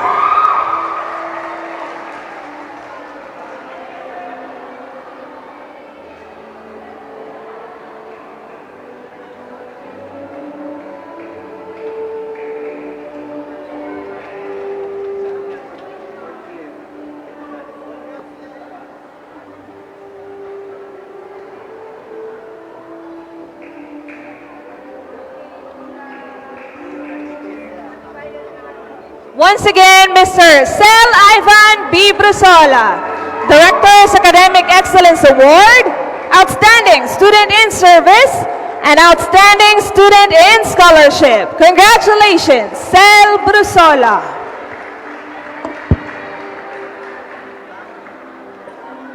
Our outstanding faculty in teaching effectiveness for the first semester 2025-2026. We have our director, Dr. Rameses M. Lorino, and Dr. Britzy S. Ray. Congratulations to our outstanding faculty in teaching effectiveness for first semester 2025-2026. Let's give them a big warm of applause.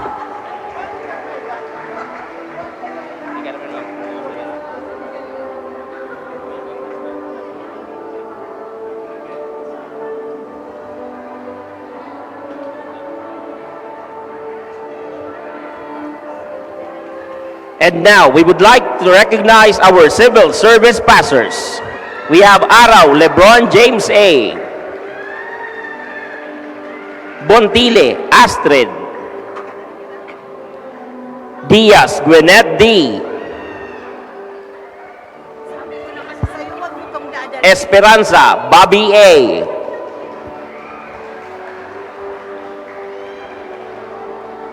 Leona Hazel.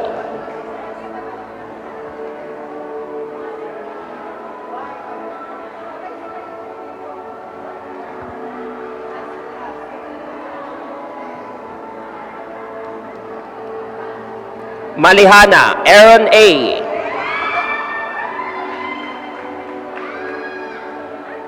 Mape Drew H. Mulet Julia Minerva A. Perez Marshall Jr. M. Again, congratulations to our civil service passers. At this juncture, we will be awarding the certificate for Certified Human Resource Associate Passers.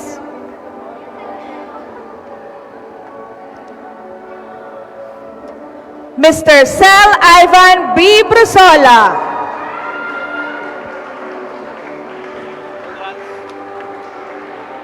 Congratulations, Sel Ivan B. Brusola, for passing the Certified Human Resource Associate Passer. Miranda Pauline L.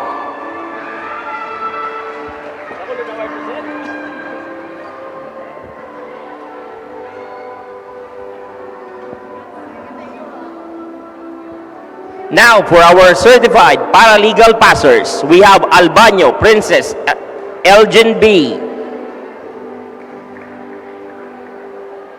Brusola Sel Ivan B.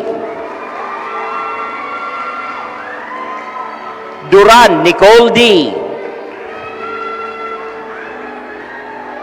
Mendones Ishi Claire A. Miranda Pauline L. Pancho Miriam S.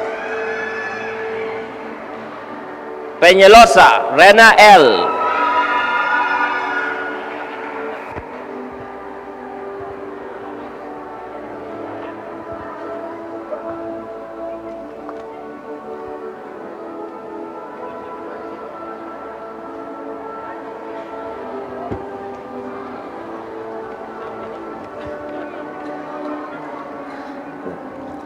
Once again, congratulations to all awardees. Your hard work inspires us to aim higher and dream bigger. Also, a certificate of appreciation is awarded to the BUJMRIGD RCYC college-based organization. May we request the student representatives from the BUJMRGD's RCYC officers to please come on stage to receive your certificate of appreciation, which will be awarded by our Attorney Laurinaria and Dr. KG Lusabia. And another certificate of appreciation is awarded to BUJMRGD Sararo, a college-based organization, and BU Raiso, college-based organization. This certificate of appreciation is hereby awarded to these college-based organizations in recognition of their valuable contribution to the success of the college activities for the academic year 2025-2026, given this 29th day of April 2026 during the conduct of BUJMRGD Parangal 2026 with the theme Class of 2026, Values-Driven Workforce, Digitally Inclined Lifelong Learners at Bicol University College of Engineering, Gymnasium, Legazpi City, Albay. Let's give it up for our college-based organizations.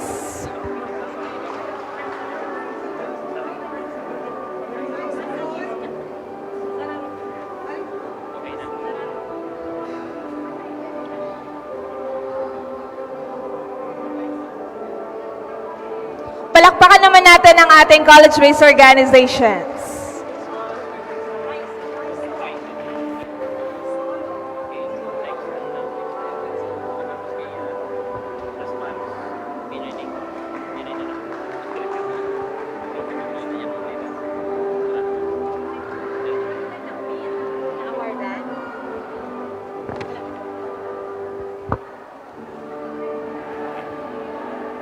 At this juncture, we go now to the response from a student awardee let me call Lebron James A. Araw.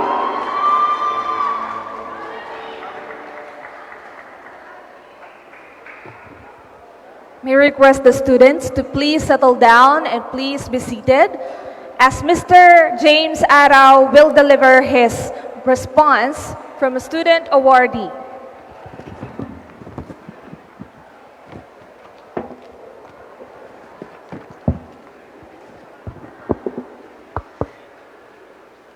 To our respected university officials, to our beloved director, faculty members, guests, proud parents and guardians, fellow students, and everyone present today, good day. Standing here today as a student awardee is both humbling and overwhelming. Receiving this recognition is truly an honor and honestly something I did not expect. If someone had told me when I first entered the Bicol University Jesse M. Robredo Institute of Governance and Development that I would one day stand here receiving this kind of recognition, I would have smiled and simply said, "We'll see." I have always lived by one mantra, to do everything in good faith. The one-liner quote I have learned from one of the professors whom I consider to be my mentor. It has been my anchor, the principle that keep me grounded no matter how challenging things become. This award is not simply a reflection of academic achievements, but more than that, it represents the countless challenges, sacrifices, sleepless nights, and silent battles that came with this journey. It is a reminder that success is never handed on a silver platter. It is earned through consistency, perseverance, and faith. There were moments of doubt, exhaustion, and uncertainty. There were times when pressure felt heavier than the dream. I even questioned myself if I was doing enough or if I was truly deserving of the opportunities given to me. But I realized growth happens in the moments of uncertainty. Every obstacle taught me resilience, and every challenge shaped me into the person I am today. I am grateful because college allowed me to meet people who helped me shape into who I am today. To my family, auntie, lolo, kuya Sean, Dwayne, mamas, ates, titos and titas, thank you for being my foundation. Your sacrifices, prayers, and unyielding support give me strength to keep going. This recognition is as much yours as it is mine. To the faculty members, Ma'am Rachel, Ma'am Kay, Ma'am Eda, Sir Deo, Sir Neil, Ma'am Vel, Ma'am Rites, and Ma'am Anna, and of course to our beloved Sir Ram. Thank you for your guidance and wisdom. You became more than professors. You are mentors in both life and academics. Your lessons went far beyond the classroom, and for that, we are very thankful. To my blockmates, colleagues, and friends, Pia, Kyla, Val, and Justine, thank you for being my support system, for the laughter during stressful days, for the encouragement during difficult moments, and for reminding each other that no journey is meant to be walked alone. This recognition is not mine alone. It belongs to everyone who believed in me, supported me, challenged me, and stood beside me through every season. In our institute, we are guided by the values of the 4 M's, the matapat, matino, mahusay, at may puso. These are not just mere words we recite, but the values we are expected to live by, to be honest, principled, excellent, and compassionate in everything we do. As young people and future public servants, we are called to do more than succeed for ourselves. We live in a country facing many challenges: corruption, injustice, inequality, and systems that often fails the very people they are meant to serve. These realities reminds us that we are called to do more, to be better, and to serve with purpose. May we continue to choose integrity over convenience, service over self-interest, and compassion over indifference. May we become leaders who listen, who care, and who work for the common good. May this be a reminder to all of us that success is never measured by many awards we receive. It is how faithfully we become to continue despite difficulties. Keep showing up, keep choosing growth over comfort, and above all, keep doing things in good faith. Because at the end of the day, success is never just about achievements. It is about the lives we touch, the values we uphold, and the purpose we remain faithful to. Today, this recognition inspires me to not stop, but to do better, to serve better, lead better, and to become better. Above all, this is for you, Lord. Every achievement, every opportunity, and every victory belong to you. All glory is yours. Thank you very much and congratulations to us all. Diyos mabalos sa tuya gabos.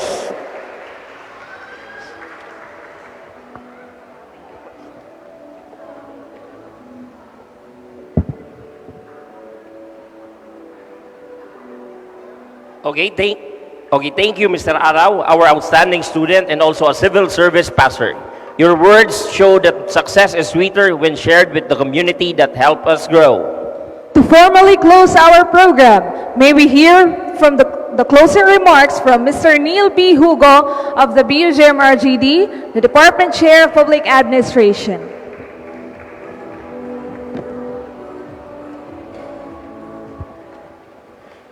Diyos marhay na aga sa tuya gabos. Magandang umaga po sa ating lahat. So sana busog pa naman, comfortable pa kasi may pinag-serve ng snacks. Okay, para sa ating university officials, sa ating director, si Sir Ram, ang ating associate director, si Attorney Maria Rachel L. Laurinaria, MPA.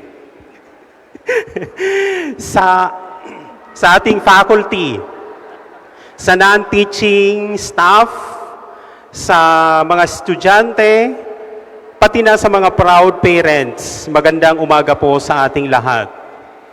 So allow me to share an allegory.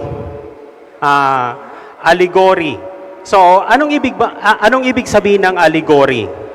So it is a story using places, events, or objects to deduce a moral lesson.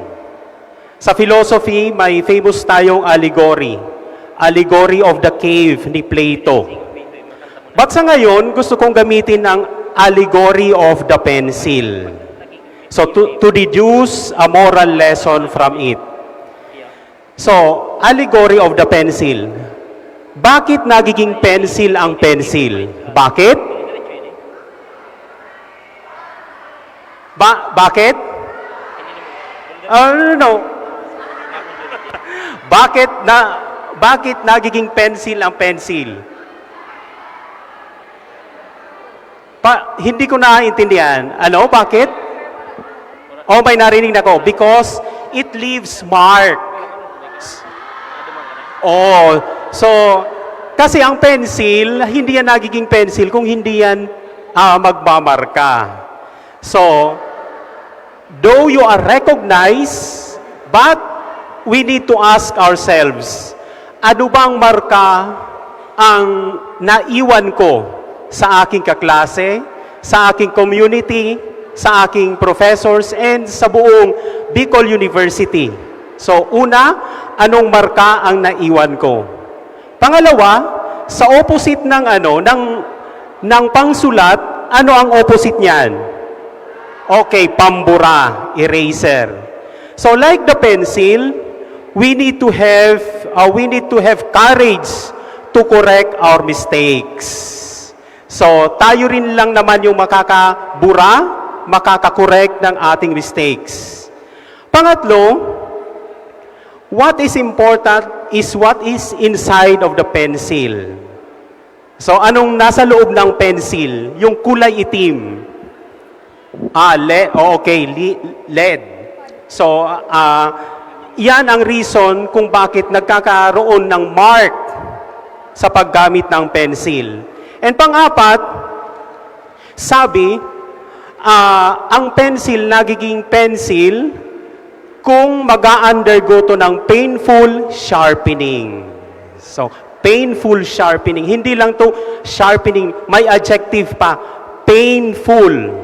Painful sharpening. So, bawat isa sa atin, testament ng painful sharpening na yan.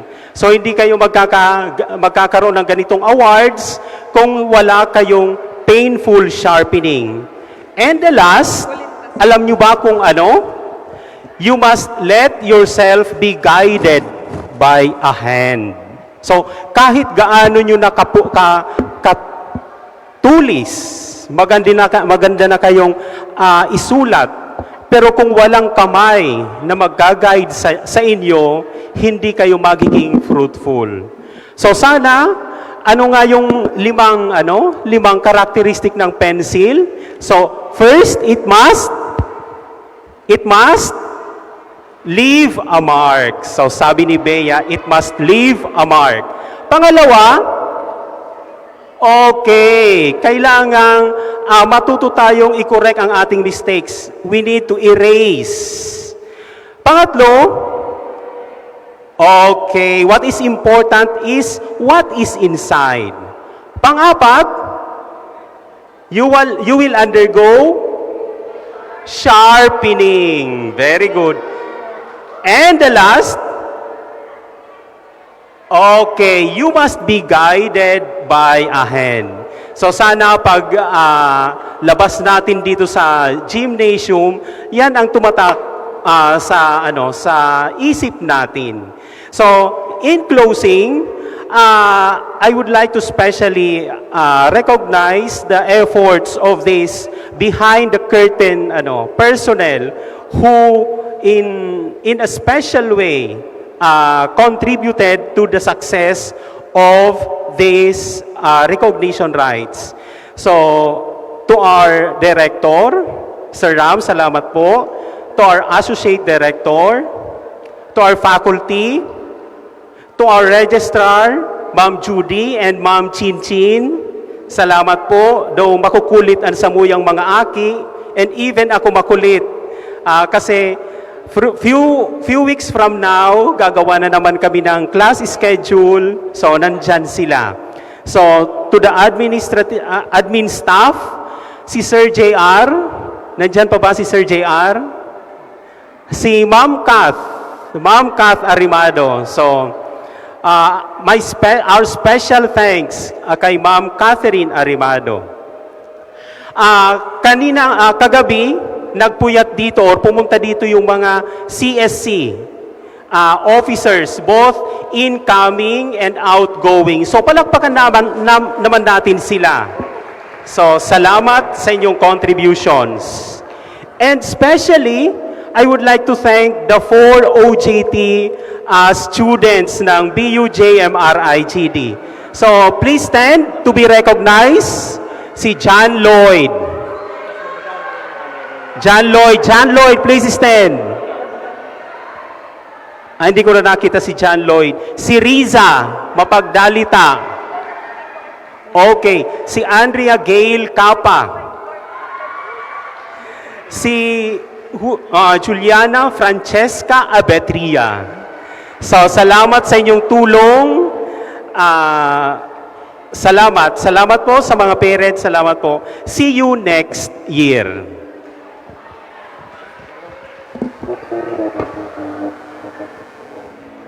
Thank you so much, Sir Neil, for that very heartwarming closing remarks. At this juncture, we will be having the community singing of the Bicol University hymn. May we request the students, faculty, and staff to please all rise for the community singing of the Bicol University hymn.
Thank you so much, everyone. May this hymn reminds us that wherever life takes us, we carry the torch of wisdom. Once again, congratulations to all our awardees. Thank you to our guests, faculty, staff, and families for celebrating with us. This has been your Masters of Ceremonies, Mr. Deo L. Jucada. and Ms. Javel Duana. Good morning, and mabuhay Bicol University!